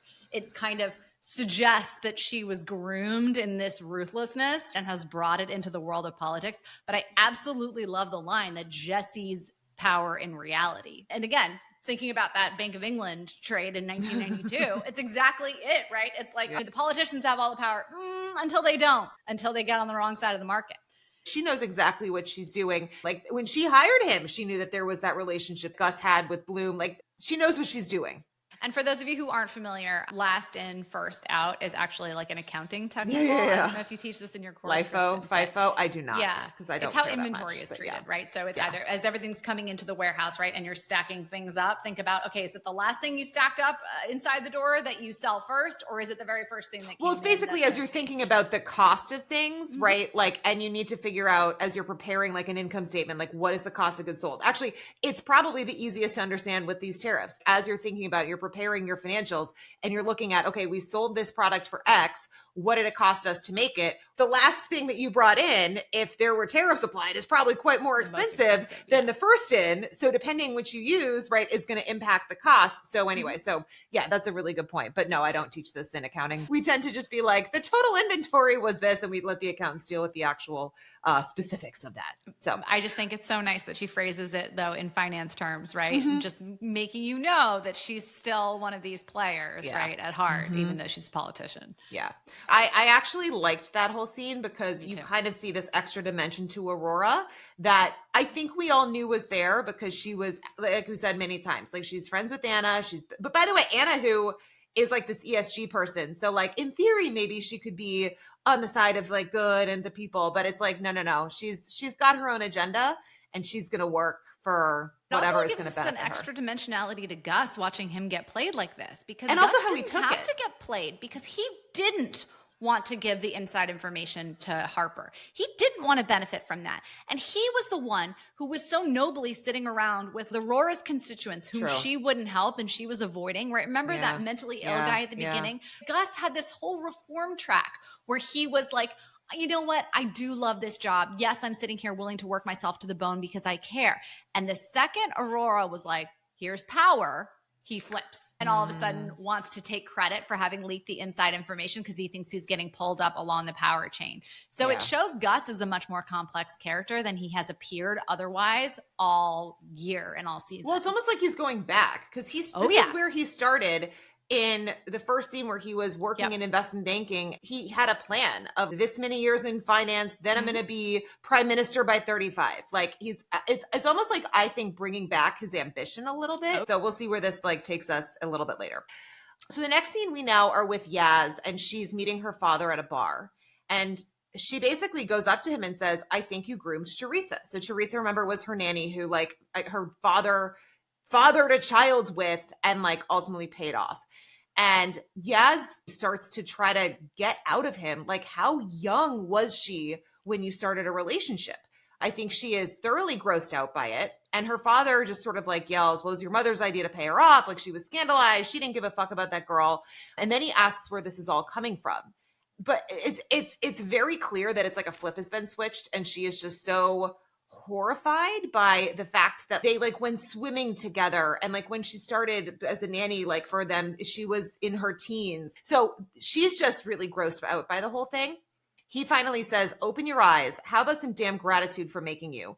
And Yasmin says, making me? I'm trying to make myself. To which her father replies, you live in the basement of a 14 million pound house that I own. You used to go on 14 holidays a year and send me the bill. You never even bothered to separate your account. Your career earnings flow into my account. And you just tap, tap, tap your little coot card through life. And your career? Maybe ask yourself, how did someone with such average grades and such average university end up at Pierpoint on a desk you didn't apply to? Not so oblivious now, am I? And then he turns away, sips his drink. Yaz tells him that she wants nothing to do with him anymore and walks away. Obviously, this is setting the stage for her to, in theory, try to separate herself and distance herself from her father. And we'll obviously see how well that works out.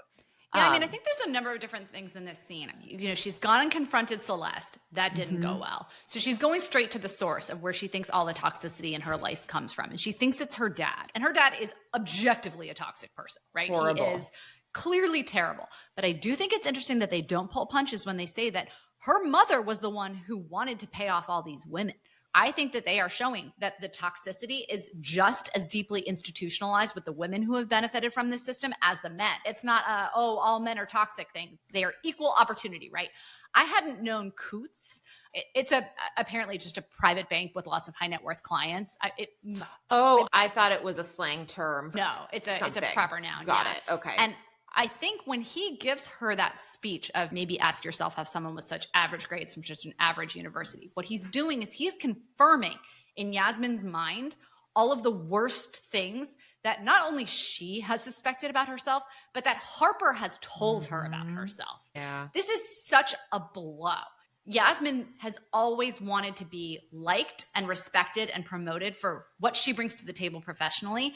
And he has just pulled the rug out from under that entire illusion that everything was built on what he had done and what he did to get her there with these terrible things. It's absolutely tragic. And, you know, he is acting all hurt, like he's so scandalized. And so as she storms out, he's yelling, how about we fucking try it? Like, how about we try you building your own thing and see how it goes? This is such a heartbreaking scene because I am so sympathetic to Yasmin. I don't know why. No. Well, in this case, yeah. I mean, you feel for her. She's trying to do the right thing. She really does want to earn things on her own merits. I truly believe that. She has no idea what that means, but she wants to, in theory. All right. So now, next scene, we're back at Pier Point, and Eric and Harper are together, and Adler walks in, clearly confused as he thought he was having a meeting with someone else, which we knew Eric had said he was going to do this. So Eric then says, you forgot you put me in charge of planning these high-level meetings, Willie. Why don't you sit down? We have a proposal for you. And Harper says, proposal. It's too soft a word, isn't it? Eric says, I agree. We have a strategy we want implemented. The New York-London merger is a false economy. I want to lead a new super team, a few of us, conflated with our best FX hedge fund guys and the youngest, cheapest, hungriest talent from a few European satellite offices. No longer CPS, but MHFS, macro hedge fund sales. Adler says, this is charming, but holistic strategy is above your pay grade. What is she doing here? Obviously looking to Harper. And Eric says, she has the ear of one of the biggest hedge fund managers in the world. Harper says, she is your fucking business. Let's pause here for a second. Okay. So Adler asks, does the math check out? Like, he actually all of a sudden seems interested, right? And that's when Eric says the whole operation is leaner than an Olympian. If one cog can't hack it, they'll be replaced, but we don't get fat, meaning like, let's go, we're all in this together. Adler's like, no, not with your current head count. It's not going to work. Sorry. And the camera looks at Eric, and Eric is stopped dead in his tracks. He looks like he's trying to work up a response. He was not prepared to answer I didn't get that pushback because he had the answer. And Adler's just saying no without running the math. Harper jumps in and she says, no, but they might when a couple of guys you throw the most money at fuck off to your competitor. This is a reveal moment. This is supposed to pack a punch. So I didn't realize that her and Eric had not talked about fucking him over yet. Eric was not in on this. That makes a lot more sense. You can tell by how often the camera flashes to his face and him clenching his jaw and him swallowing. This is an excellent acting scene by the man who plays Eric Tao. So Adler looks confused and Harper says, oh, you don't know? Well, your Wonder Boy Danny and Rishi are this close to going Japanese. We were part of the cabal that they started. So she is totally flipping the script here and throwing Rishi and DVD under the bus out of nowhere to free up the head count to make the numbers work for this new desk. Yeah. So Eric then says, but we're here, loyal to the firm, unlike them. So he's now going along with it. But that's a good point. So like I didn't realize. Yeah. You see Eric totally fidgeting and the whole time taking this in and being like, okay, so this is where we're going. Yeah. But then Harper goes even further. She says, punish them, cut them. And Eric looks at Harper. I actually wrote here, Eric looks at Harper unclear if he was in on this or was surprised that she's saying this. Because I wasn't sure, but you're 100% right. 100% did not know that she was going to do that. Yeah. Yeah. And all of a sudden he starts nodding and he's like, okay, it seems like he's implicitly endorsing Harper's strategy. Like, okay, yeah, I guess this is our only option, right? Like I have no more aces up my sleeve. Yeah. So Adler asks, how can I fire them if they're contracted away? And so Harper says, their exit strategy is contingent on me. Competitors want Bloom, so competitors need me. And Adler says, that's a lot to weigh up. Compelling and surprising, a lot to mull. Eric says, mull for a short period of time, then enacted. And Adler is like, I don't respond to pressure from below. Trying to reassert his authority in here when he's basically getting schooled by, what is she, a third-year analyst? Third-year analyst still, right? Yeah. You've got this woman in here who is running this meeting and just like absolutely trampling both of these men intellectually in terms of her political maneuvering. And then now they basically are like, we are going to try to blackmail him. So they say, there is a culture of suppression at this place, a human resources field day, a legal liability candy store headed by you, as recently as this week with a graduate in FX sales. And Harper says, the client in question also abused me. I would be happy to testify to that. And Adler now scoffs and he's like, I don't know how you think that this proxy threat expedites my decision. And Eric says, all I'm saying is let's work this out peer to peer. Harper says the institution doesn't suffer. And Adler just says, you are quite something, to which Eric says, she's quite something. I'm an old crank, but we were the future ones, my friend, to Adler, because again, Adler and Eric do have a friendship that goes way back. And Eric then says, William, let's remember to smile. It costs us nothing, which is such a funny comment. That's something that like people say to women all the time, but it's such a... I think there's so much embedded in the ending of this scene, right? Because remember, Eric didn't know, to the best of our knowledge at least, about Harper being molested by Nicole. That's true, because she heard it and didn't say anything to him. When DVD brought it up to Eric, she heard it, but just drank her drink.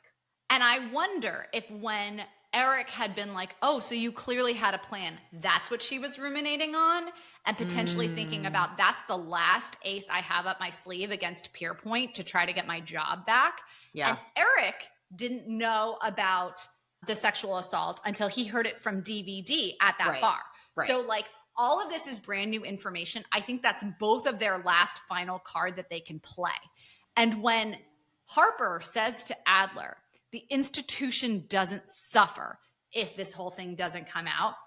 To me, it's not just talking about Pierpoint doesn't suffer because that's her big lofty goal. No, you know what I'm saying? No. I think here institution carries a big double meaning this entire institution of toxicity that Celeste has operated in, that Yasmin's dad has operated in, that all these different people have benefited in, that stays intact if this is in fact how they move forward.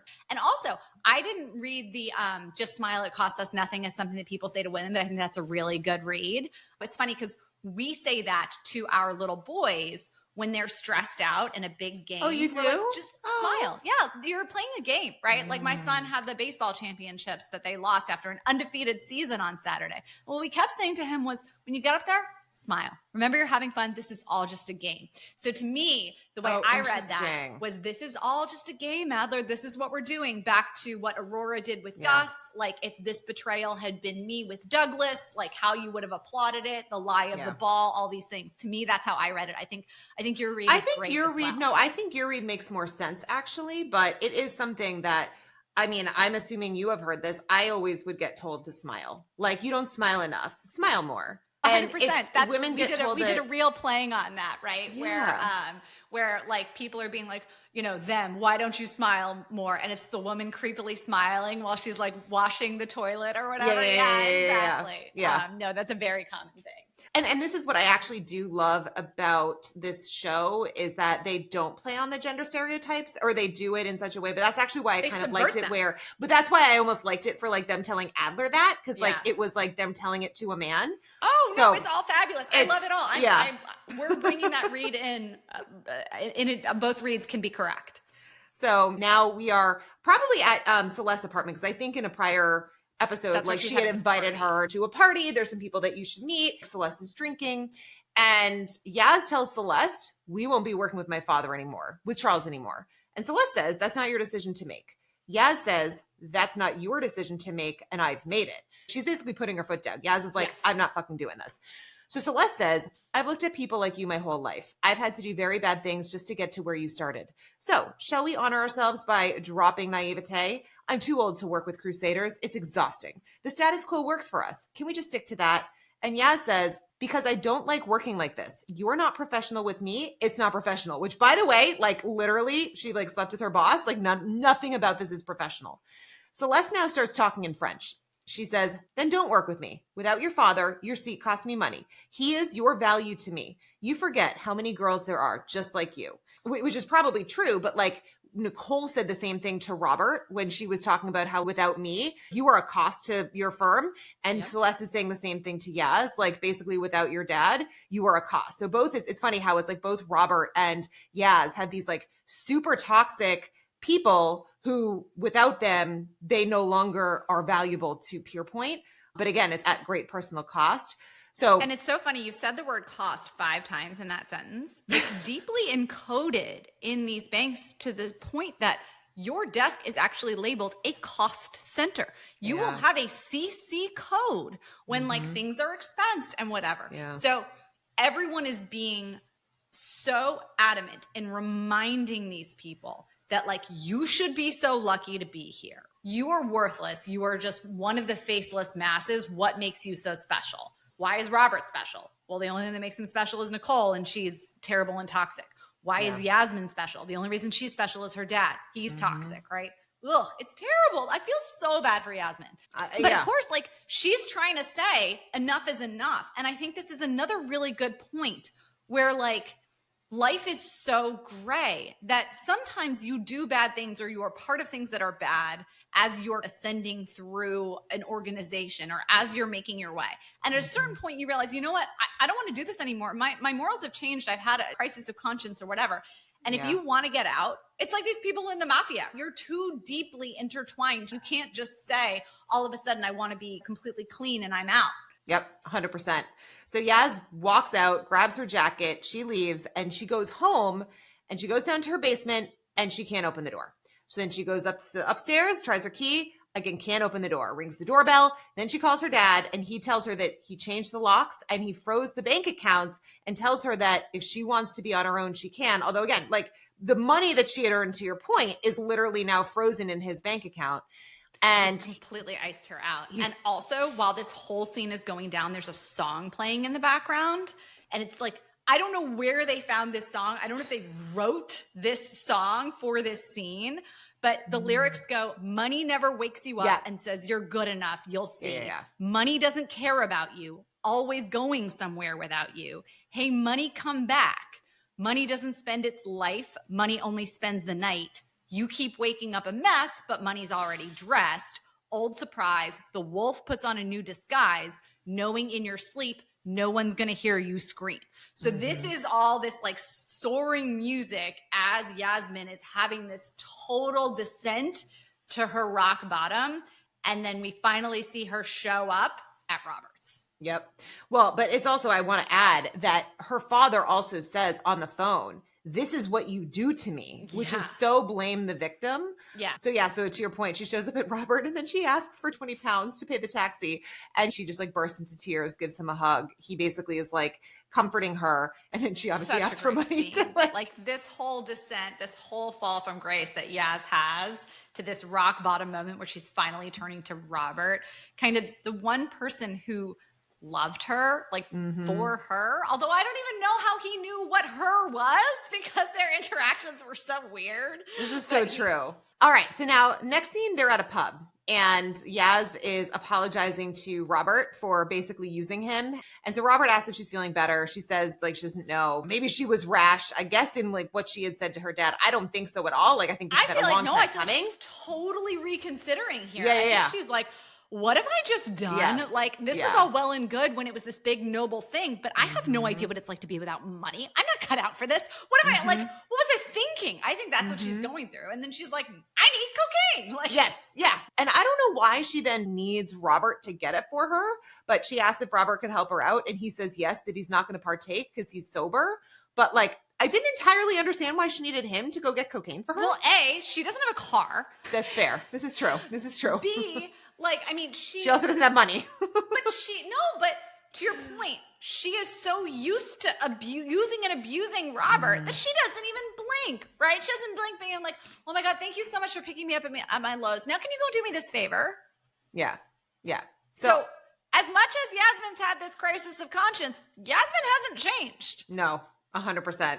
Yep. Nope. And by the way, she says, I'll be waiting in your room for you. There's this almost implicit trading of a sexual favor for the cocaine. That's true. Like she's stringing him along here, looking at him being Although I also think that even if she had been back in her room, I don't know that he would have gone for it. Remember in the past, she showed up and she was kind of like, I will sleep with you basically. And he's like, I'm off of anything that is addictive and bad for me. So I don't know that he would have necessarily even done anything with her.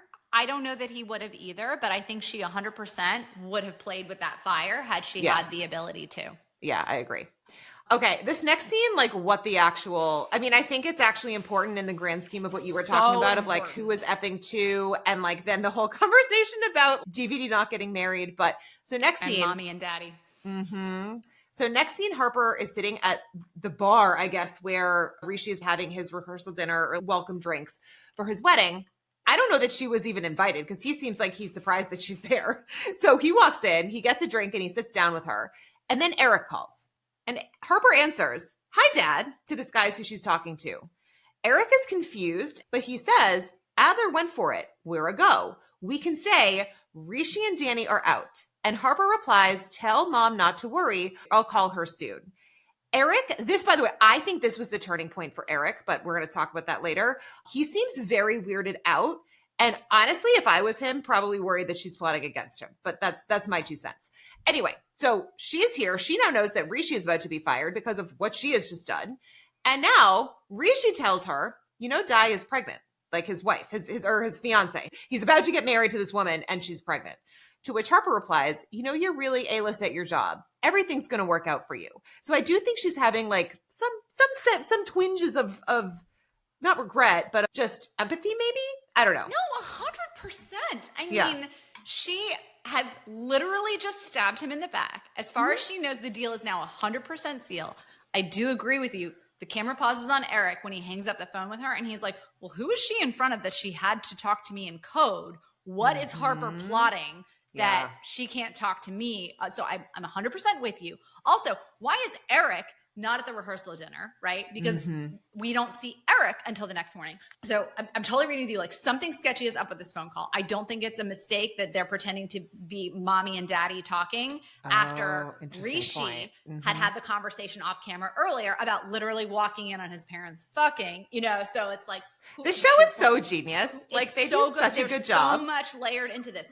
Who's fucking whom, right? So in Harper's mind, she has totally just fucked Rishi professionally.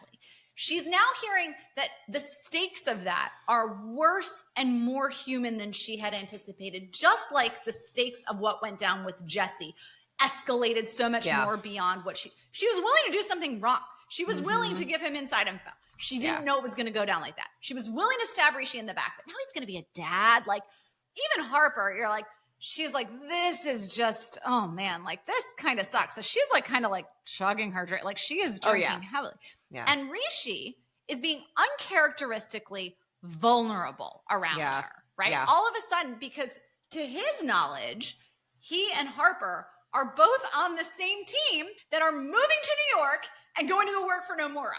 Us as the viewer, we've completely forgotten that was even like part of the plan. 100%. But they are on such a different page having 2 totally different conversations. Rishi is contemplating like his own mortality effectively because now he is going to be a father. He is going to have quite literally a next generation to whom he is passing this down. He is entering into this major commitment of marriage and fatherhood. Which he also was clearly like a commitment phobe. And yes, exactly. And the major commitment of now uprooting his entire career and moving it to another city. So it's literal and metaphorical on all these different fronts. Yeah. So his exact words, he says, an unnecessary but valued compliment. All right, I'm full on scared right now. And then he asks if she's coming. They go into the bathroom. They do some coke, as again, all of our characters do.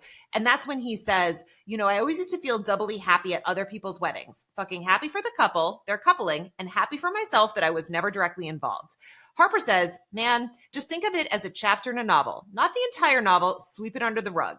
Rishi says that's a wildly calculated thing to say to a man about to be married. Harper says, bucket, compartmentalize. That's the only way we can justify the bit of our lives we'd rather forget. Rishi replies, I mean, that's psychopath logic. You compartmentalize heinous shit. Anyway, this is what I should be doing. And then he kisses Harper and they have sex in the bathroom. By the way, right before he's about to go get married to his pregnant wife or pregnant fiance about to be wife. Right. And they are having 2 very different conversations simultaneously in 100%. That meetup. 100%. Harper is talking about what she is doing, right? She is compartmentalizing what she is doing to Rishi that is something that's heinous. And Rishi is compartmentalizing all of the things that he thinks are not like aligned with his personality. Oh my gosh, I'm getting married. I'm going to be a dad. That's so foreign to me. So she's giving him advice that he's reading about, like, you're supposed to compartmentalize the fact that you're a father. Like, that should be like such an integral part of your being. Yes. Your marriage, your legacy, all of these things. So it's brilliant writing because they're not talking to each other. Well, Rishi's talking to Harper being like, are you serious? You're way darker than I thought in terms of your soul. Yeah.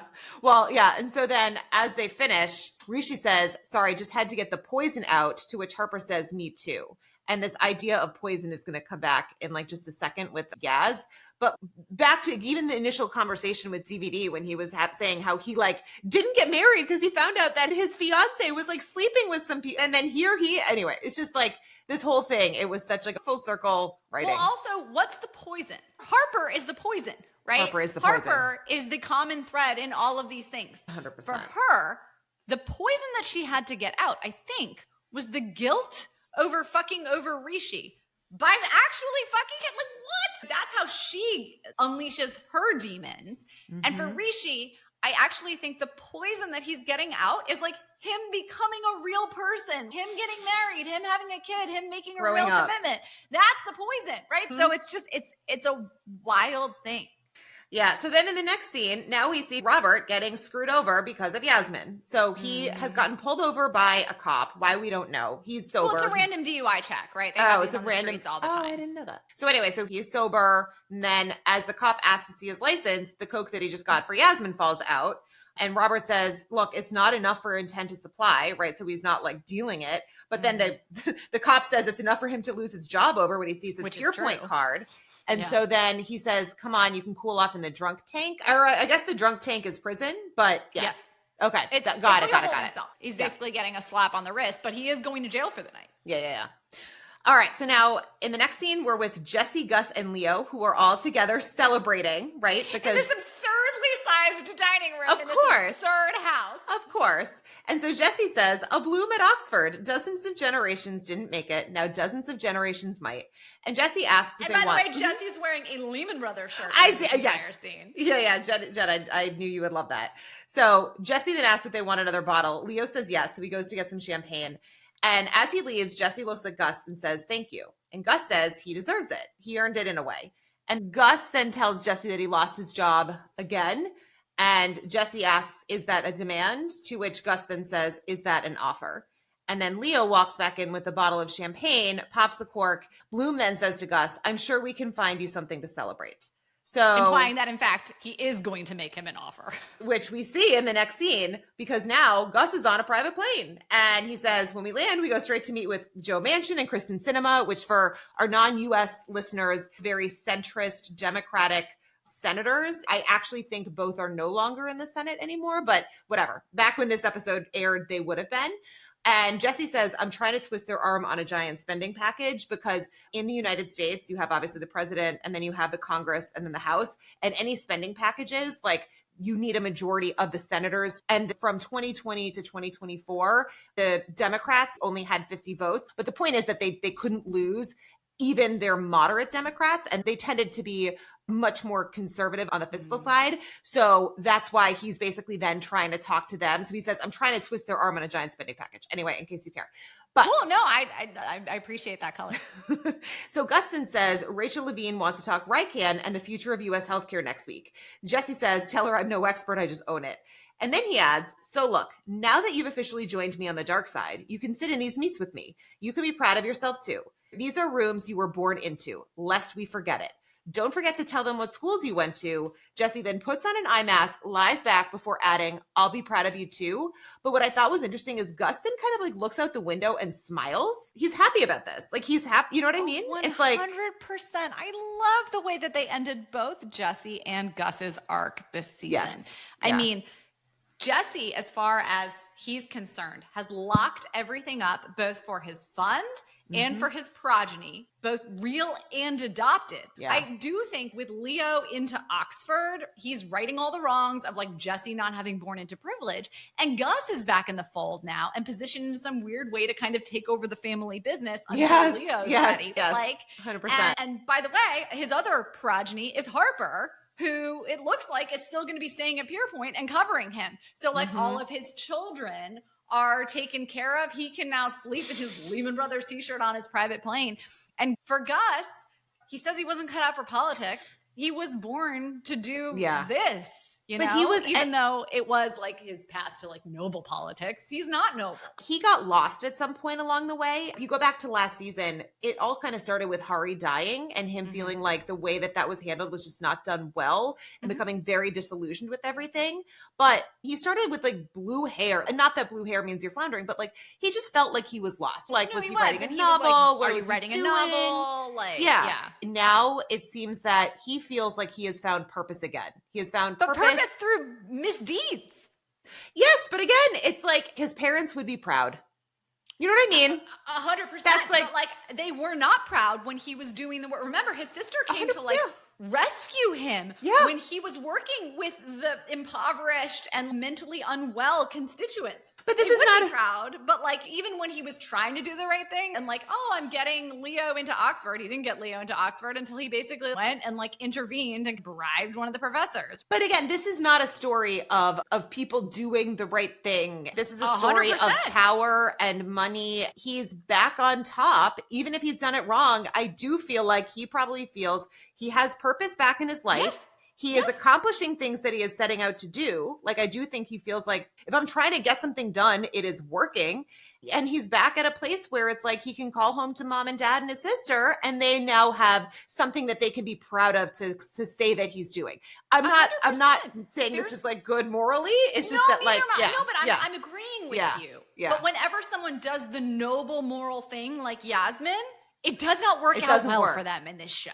But that's like all, I feel like that's like so many shows these days where it's like always the anti-hero. You know what I mean? I don't know that I'd call them anti-heroes. Gus is the closest thing we have to an anti-hero. Most other people on this show are pretty explicitly villains. It's true.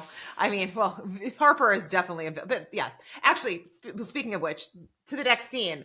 Okay, so we flash to Rishi's wedding. They are in a church. And Yasmin walks in late and comes to sit with Harper. They are singing the song after which this episode is named, which actually has like a deep and special meaning to me. But I also think this is the everything coming together moment, not just for the episode, but also for the season. The song is called Jerusalem. And it's also more typically called And Did Those Feet in Ancient Time, which is how I knew it growing up. And the reason I knew it, for those of you who know me, Kristen, you know this, is I'm not religious. I've been to shockingly few religious services, but I went to a high school called Milton Academy, which is in the US relative to the UK, one of the most ancient, it's like 2.25 centuries old academic institutions. And the song comes from a poem that was written 6 years after my school's founding by the poet William Blake. It is the preface to the epic poem Milton, which is about the author, John Milton, who wrote Paradise Lost back in the 17th century. Another epic poem. And you said, is that who the school is named after? No, you know what? I think it's named after the town of Milton, which that would make more sense. Yeah, which is likely in some way, shape, or form named after John Milton. But yeah, so indirectly. It's in Milton, Massachusetts. But anyways, I went to Milton Academy, and every single year they would have us sing this song. For most people, it's a hymn that they've probably sung in church a lot. But I'm actually going to read it. It's very short. Can you sing it? You are not going to make me sing on this podcast. I will let you sing it if you want. But the poem is, And did those feet in ancient time walk upon England's mountain green? And was the holy Lamb of God on England's pleasant pastures seen? And did the countenance divine shine forth upon our clouded hills? And was Jerusalem builded here among these dark satanic mills? Bring me my bow of burning gold. Bring me my arrows of desire. Bring me my spear, O clouds unfold. Bring me my chariot of fire. I will not cease from mental fight, nor shall my sword sleep in my hand, till we have built Jerusalem in England's green and pleasant land. The part of the song that references Jerusalem, and was Jerusalem builded here among these dark satanic mills. That's the line that kind of like always sticks with me, and I think most people. So I think referencing everything that the writers have built thus far this season and kind of like throughout the whole arc of the show with these characters, everything that Pierpoint represents. For me, I can't help but going back to that idea of this shining city on a hill, this Jerusalem, this kind of like noble culture where everything is professional and everything is done by the most brilliant people working their hardest with like the best information that they have. That's how we kind of romanticize finance. It's like everyone's so smart and just like going after it. But here we've got the dark satanic mills. We've got the poison that Harper's talking about. We've got the toxic relationships, whether it's with Nicole, whether it's with Yasmin's dad, whether it's with Celeste. What's happening in this episode, right? There's this implication that we're wielding illegal knowledge for profit, all of these things. Yeah. And so in this context, we all of a sudden have the return to the friendship between Yasmin and Harper, which is my favorite thing about the whole show, right? Yeah. I've been waiting for this the whole season, and here it is. So within this context of like, Pierpoint's not Jerusalem. Pierpoint is not the institution that is kind of like our savior. I actually think it's Harper and Yasmin's relationship when it's good. That's what I'm kind of longing for to elevate us out of all of the toxicity. Well, and their interaction was amazing. So yeah.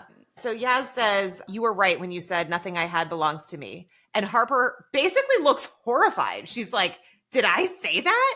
And Yaz replies, "Yes, but it was right after I said no one would ever love you." And Harper then laughs and says, "Dang, fuck, we were that real?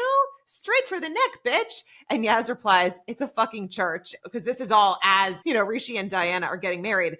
Eric literally looks back as at they're them. singing that line, "And was Jerusalem builded here among these dark satanic mills?" The camera zooms in on Eric, who hears them saying, "It's a fucking church." And you're like, oh, Eric's here. He wasn't there last night.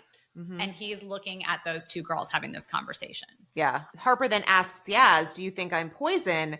And Yaz replies, "Do you think I am?" I loved this whole little interaction with them. They also, before this, they sort of were like, "Where was Robert? His phone died. No, I Maybe think he's that was drinking very again." telling because when Yaz walks in, she confesses that she's been in the same outfit for 30 hours. Yeah. And she kind of flippantly is like, "Where's Robert? Like, he didn't come back the night before." She's so self-absorbed that in her noble quest of righting all these wrongs while she's trying to source cocaine, she didn't even stop to think that Robert might be in trouble. And Harper says, maybe he got sucked into a bender with the ushers. Poor Robert, who is sober. And Yasmin's like, yeah, okay, maybe, and it's just like, whatever. I mean, so for all of her nobility and trying to break away from her father, what I see from Yasmin here is she hasn't changed a bit. She actually is, to some extent, the worst of what Harper thought of her still in terms of her actions. They say a lot about her. Yeah. And again, I think to the question we asked earlier, there are no good guys. There are only... But although Robert might be a good guy. I think he might be the only redeeming,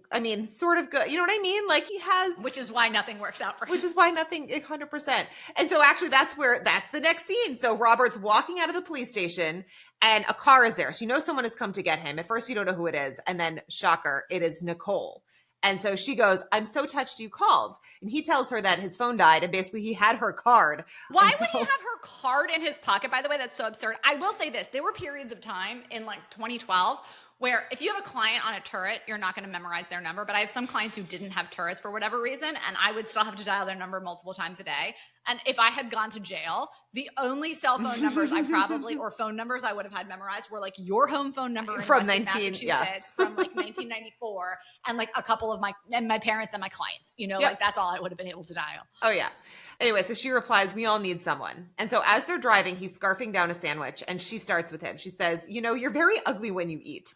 And Robert says, "There must be nothing more terrifying to you than going home." So Nicole asks, "What the fuck do you know about me?" And Robert says, "I know you. You're just like my mother. She was an unfillable void of need too." And Nicole says, "Well, that explains you." Robert then says, "I've been trying to understand how a predator like you, for every one of the people you use who recoils when you touch them, there might be someone like me who sees you and reciprocates, and just for a little bit, you get to live."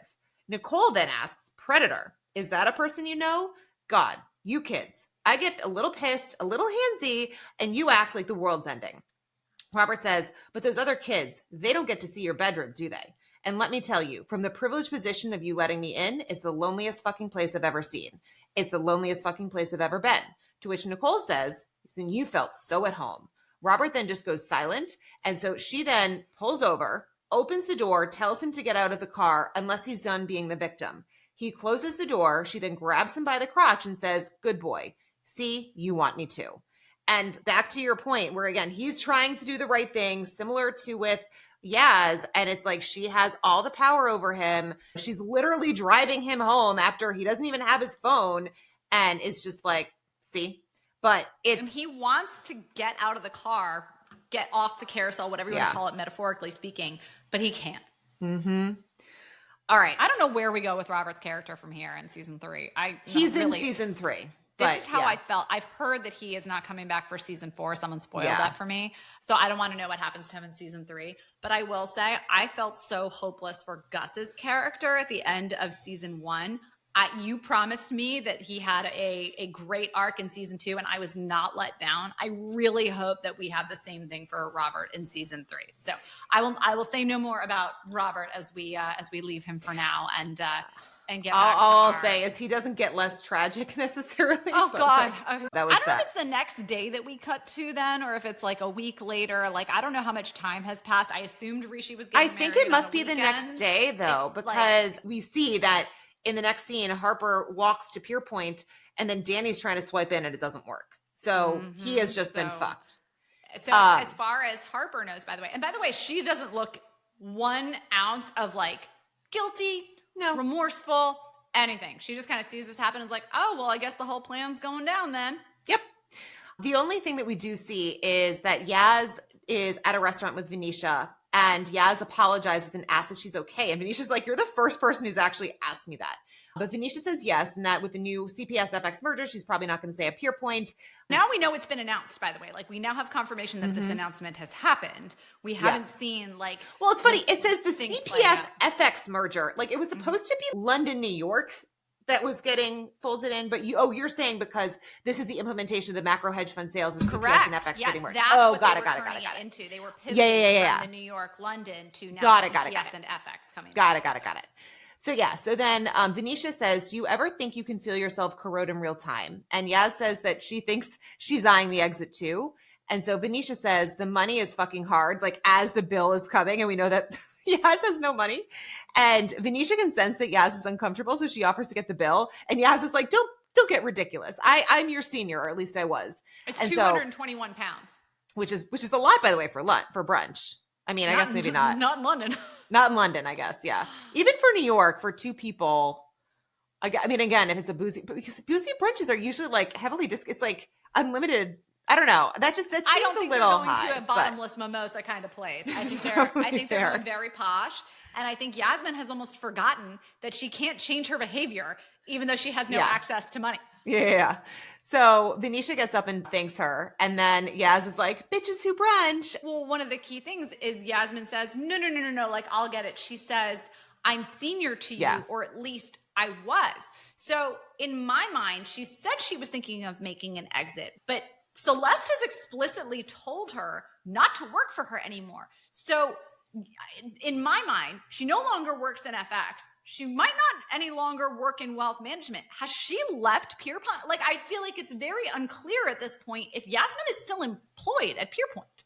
Sure. I want to make sure it wasn't just me that I didn't miss a plot point in my 2 watches. Yeah, no, I mean, I obviously know what happens in the next season. So, like, I mean, but they intentionally left it ambiguous as to what her future is with the firm. I think like she has enough relationships. She can like probably pull some strings. I'm sure she can. Yeah, I'm sure Yasmin is not getting written off the show. She's like on she's the center of the main billboard for season 3. She is, I would argue, the main character of season 3. Good. I'm glad. I think she's such an interesting and well-written character. Yeah. But at this point, I'm simply just like actually not sure if she still has a job. Yep. So then Venetia gets up. She's like watching her. And then as she sees that she's left, she's like, all right, I'm skipping out on the bill. And she dines and dashes. I mean, talk about a fall from grace. So anyway, now we're back at Pierpoint. And Harper walks on the trading floor and sees Rishi, who, by the way, you hear Rishi first. You hear him off camera first. True. So and she's sort of like, what the fuck? Anyway, so she says to Rishi, what are you doing here? To which he says, you tell me. So Harper, spidey senses are up. Something's not right. Well, also, he gives her a look. And you're like, why is he giving her this look? Is it because they slept together the night before his wedding? Fair. Or is it, wait a minute, you were supposed to go to Nomura. We were supposed to go together. Why are you surprised to see me here? right? But the Nomura thing, they never got an offer. So nothing had happened yet from that. Like that was still like in negotiations, True. you We know? always, So like, really, jump, like 10 steps so ahead. really, like if you're Rishi, theoretically, he should not be surprised that she's back. Like she just like Well, is like, Harper should not be surprised to see him if you're Rishi.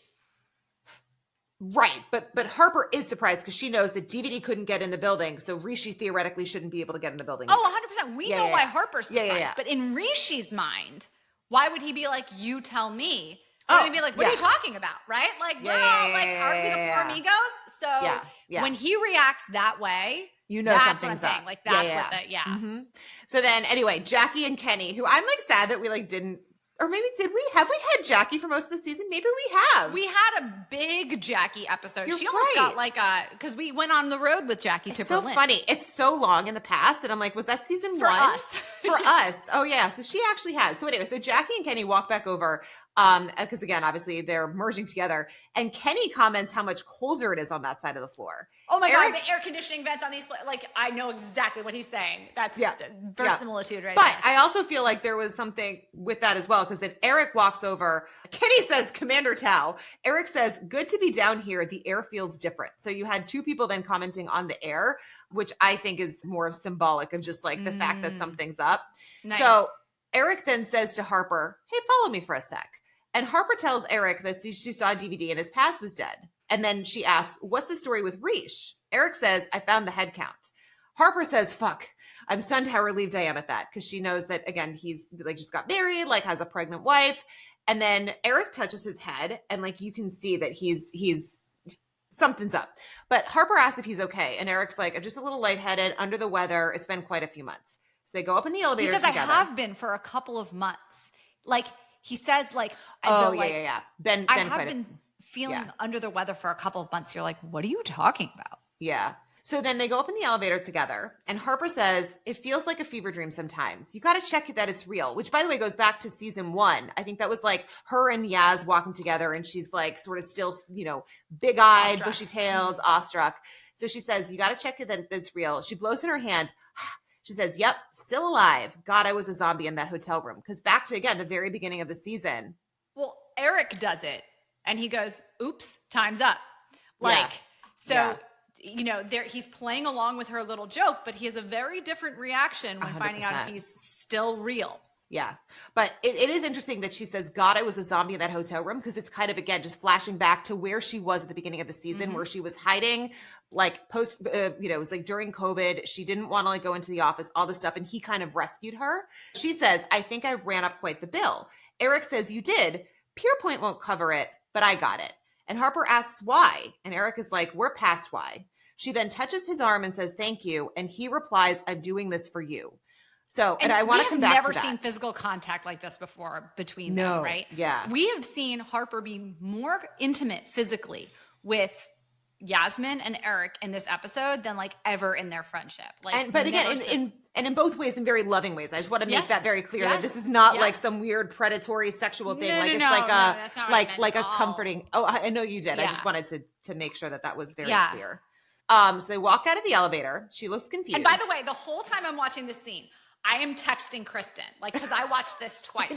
And the first time I was watching this, I'm texting Kristen. I'm like, what's happening? Oh my God. Yeah. I think I know where this is going. Oh my God. And like, as the elevator doors are opening, I'm like, Harper, don't get out of that elevator. What's waiting on the other side of that elevator? Like, it was like a horror movie, right? Yes. I was literally like, don't go into the dark room. Like, So they go into the room with HR, and it's the guy from the first season who was chasing her about her transcript. Because if you remember, for her to have been hired, she needed to have her transcript from college. So Harper asks, what's going on? This can't be about Jesse. I didn't know he was going to do it, right? Because she thinks it's this like insider trading thing. And Eric says, Harp, why don't you have a seat? So the HR guy says, there's no easy way to say this. It's been brought to our attention that you never completed your undergraduate degree. Your transcript was a forgery. College graduation is a sine qua non for all our employees. Your duplicity in this matter contradicts a founding principle of the Purepoint business, honesty and integrity, which is like so funny just in light of like everything else. Not lost on anyone during this. He says, we've made a strong recommendation to your manager. There is only one course of action in this scenario. Harper then is just sort of, she's like looking at Eric in disbelief. She then looks at the guy, and then Eric says, I have to let you go. You are fired, Harper. And so then the song ends with, I don't know the song, maybe you do, but it's like, this is how the good Lord works. But I did think it's interesting going back that he says to Harper, I'm doing this for you. And so there's a couple of things here. So number one, when you had initially texted me, you were like, I can't believe they're bringing back this stupid transcript thing. Like they're firing her for this. So my take on this was, well, A, I think he stopped trusting her. I think when that phone call came in, when she said, hey, Dad, I think he stopped trusting her long before that. I think he realized in that meeting with Adler when she threw Rishi and DVD under the bus. Yeah, that was the beginning.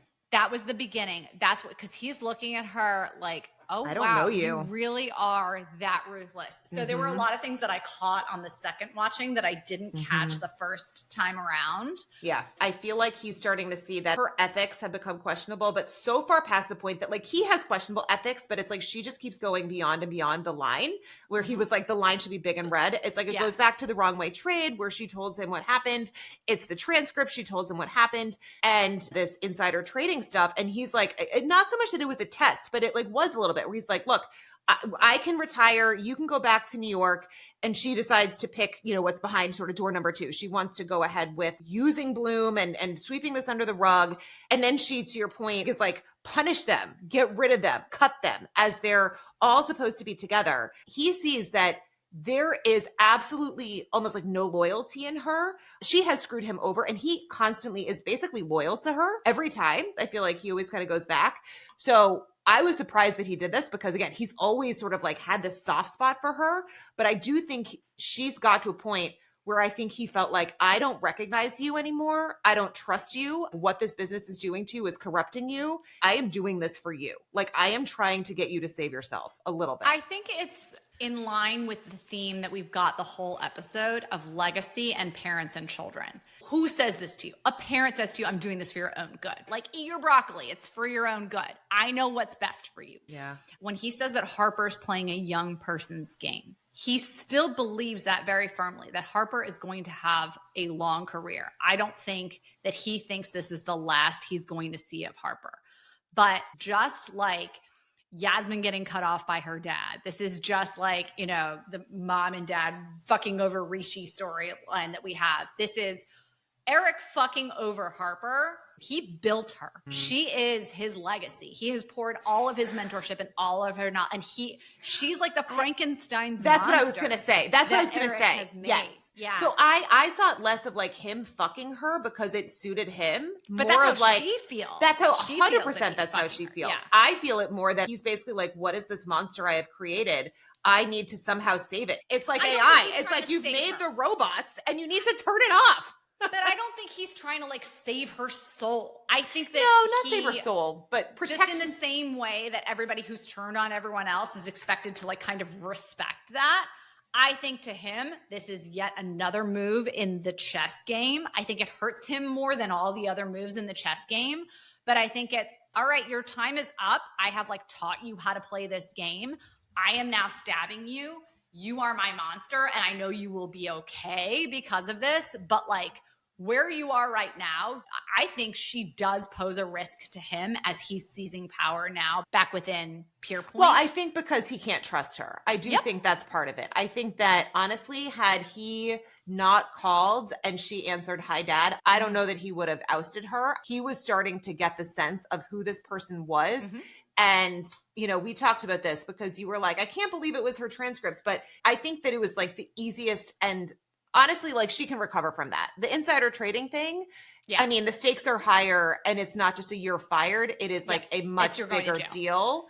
Yeah. So this was sort of the low hanging fruit. Like it was enough to get her fired, but it's not enough to get her in trouble. So he was able to. It goes back to the thing that it's the pettiest thing. I found it so unsatisfying on the first watch because I thought it was a stupid plot point in the first season. 100%. And I was like, this stupid thing is coming back to haunt us. The dumb forged transcript because she went to a Chinese food restaurant when she was supposed to be taking a test because her brother was like missing his tennis match or whatever. Like I hated the whole plot line. So I was like, this old thing when you had an insider trading scandal that you've been building up the whole thing.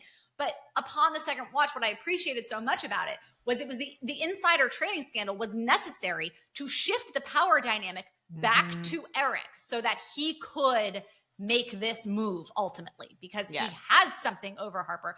Yes, he had this super petty thing, but she was never worried about him using that against her. And that's where Eric's brilliance is, right? By using something so petty, to your point, her career can continue. And I did think it was funny, by the way. I think when he called her and she made that comment like, hi, Dad, I think he was looking at a picture of his two girls, by the way. But entirely possible. I do feel more than anyone, he does have this paternal feeling towards her, like, I'm doing this to protect you. I actually do believe that a little bit. More than anyone else who fucked over anybody else. Everybody else, it was purely selfish. I do think a little bit he's trying to save her from herself. Like he's seeing what she is turning into. And I think that probably scared him. I mean, again, I loved their dynamic and I'm so sad that it's getting blown up, although it's been blown up many times. I just read this in a slightly less cynical way, whereas every other chess move was purely like, I am stabbing you in the back purely for my own benefit. No, I think he didn't trust her. Give you that reading. I'm not debating that reading. That there is. That's why he has a headache. That's why he's so fraught with emotion about this. They are showing you the physical consequences on Eric of grappling with what he knows this decision is going to mean for Harper, how she's going to react, and how hard it is for him. I still think he's doing it a little bit to try to protect her. I really do. I think protect is not the meaning I read. I think forge is maybe the meaning I read into it. But like to basically try to get her to be a little bit less ruthless. I think he, at the end of the day, created her to be this ruthless. And again, that's why he needs, I think, the distance from her. Because if he doesn't want to retire, he realizes, and I think anyone with a brain would realize, you cannot hitch your wagon to her star directly because she's just going to turn around and unhitch you. Like at the second it serves her. And we know that she would do that to him in the past. And so that's why I think he has to do it to her here, because I think it's the only way, quite frankly, that he stands to be safe at all, even temporarily. It would be naive to think Harper would reform and be like, you know what, I should like back it down. Thanks, Eric. You're right. You did teach me that I need to be a better person. She's gonna just, go and rearm. But that's why, like, to stab her, I mean, he didn't kill her. So it's like, I think he doesn't kill her because he can't, because he loves her. But he is stabbing her and leaving her wounded. Yes, it's the bad guy that you should probably finish off, but like you just can't because you love him. Yeah, that's probably a good point. All right, so with bullish and bearish, who are you bullish and who are you bearish on into season 3? I obviously know what happens, but I'm curious what your take is. I'm super bearish on Robert. I know. Poor Robert. Yeah. And I'm bullish on Gus. I love the reemergence. I love Gus as the phoenix who has risen from the ashes of what the hell was this political career? Like once I realized where they were going with it, I was very excited. So I'm excited to see him as Jesse's right-hand man. I hope they keep Jesse on as a character in season 3. And I hope that, you're breaking my heart. Well, even if this was just a 1-season arc for Jesse, I loved him and I thought he was a wonderful character. And I love Gus being back in the mix. Yeah. Even if that's maybe not his permanent role, then this is disappointing. Well, no, can I tell you who is back in season 3 and who is not, since it's not really that big of a mystery? Sure. Well, I assume Gus the and entire Jesse main aren't back. cast is back. Jesse's not back. Gus isn't back either. Gus isn't back? No. Oh Gus is not in season 3. I know. That's why I was giving you faces, because I was like, Gus isn't back. I thought you just meant he wasn't going to be working for Jesse. No, he's just not back. He's just not in season 3. I'm the one person I was bullish on. But no, you can still be bullish on them, because again, I think that Gus is going to go off and have a wonderful career running Jesse's hedge fund, unless they get nabbed for insider trading. And then at this point, watching this, you're like, where does Harper go from here? Oh no, I'm excited for Harper to have like a big vengeance arc. I hope, at least. I hope we're setting up for a war between her and Eric next season. I would love to see that. I mean, yeah. But like, as we leave her, it's hard to be bullish on her because she doesn't have a visa. So how is she even staying in the UK? Then again, bearish, like, I'm sorry, there's just nobody sadder than poor Robert. Yes. Am I wrong for wanting him and Yasmin to figure it out and just realize they love each other? No, you're not wrong. You may get some happiness into season 3. Not that there's, I'm not going to spoil anything happy in this show, but like, no, there may be there's kernels. No one's ever satisfied. Seriously. I mean, I had so much fun with this episode. This was just extraordinarily well written, so complex, so many layers. It took me 2 watches to catch as much as I did. And I think with 3 or 4 watches, you probably would have uncovered like 25 other alternate interpretations and meanings. So I'm so grateful to the writers for putting so much effort and nuance and complexity into this. I really do think they poured their heart and soul into this season finale. This is our favorite thing of everything we do. Yeah.